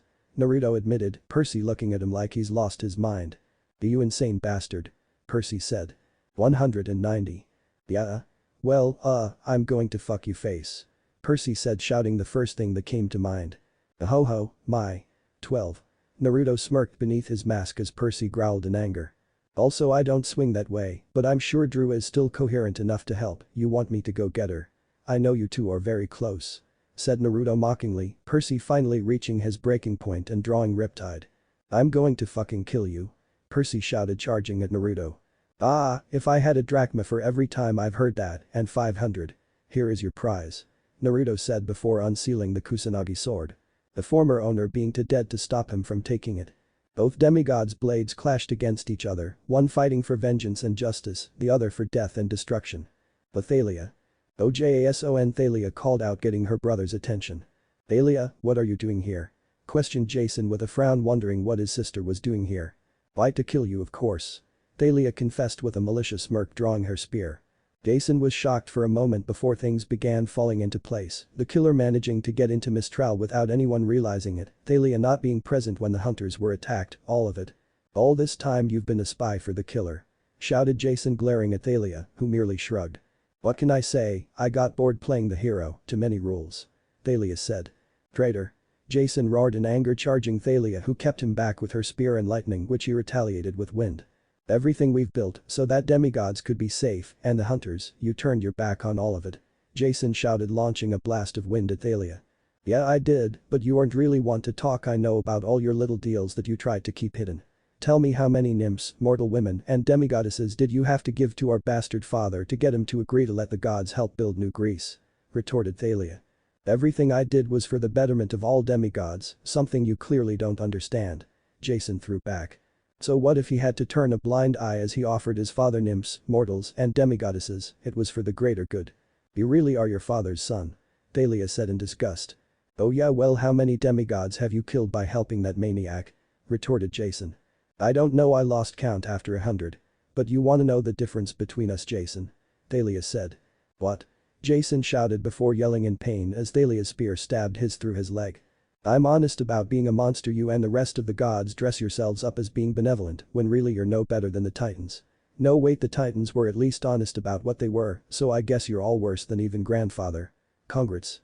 Thalia taunted, Jason gritting his teeth in anger. You're wrong, I am honest about one thing. Said Jason, Thalia walking in front of him twirling her spear. Oh yeah, what? Thalia asked. This. Jason yelled, getting and cutting Thalia in half at the waist, shocking her. Broad and Tartarus traitor. Thought Jason, satisfied at killing a traitor and someone who knew his secrets.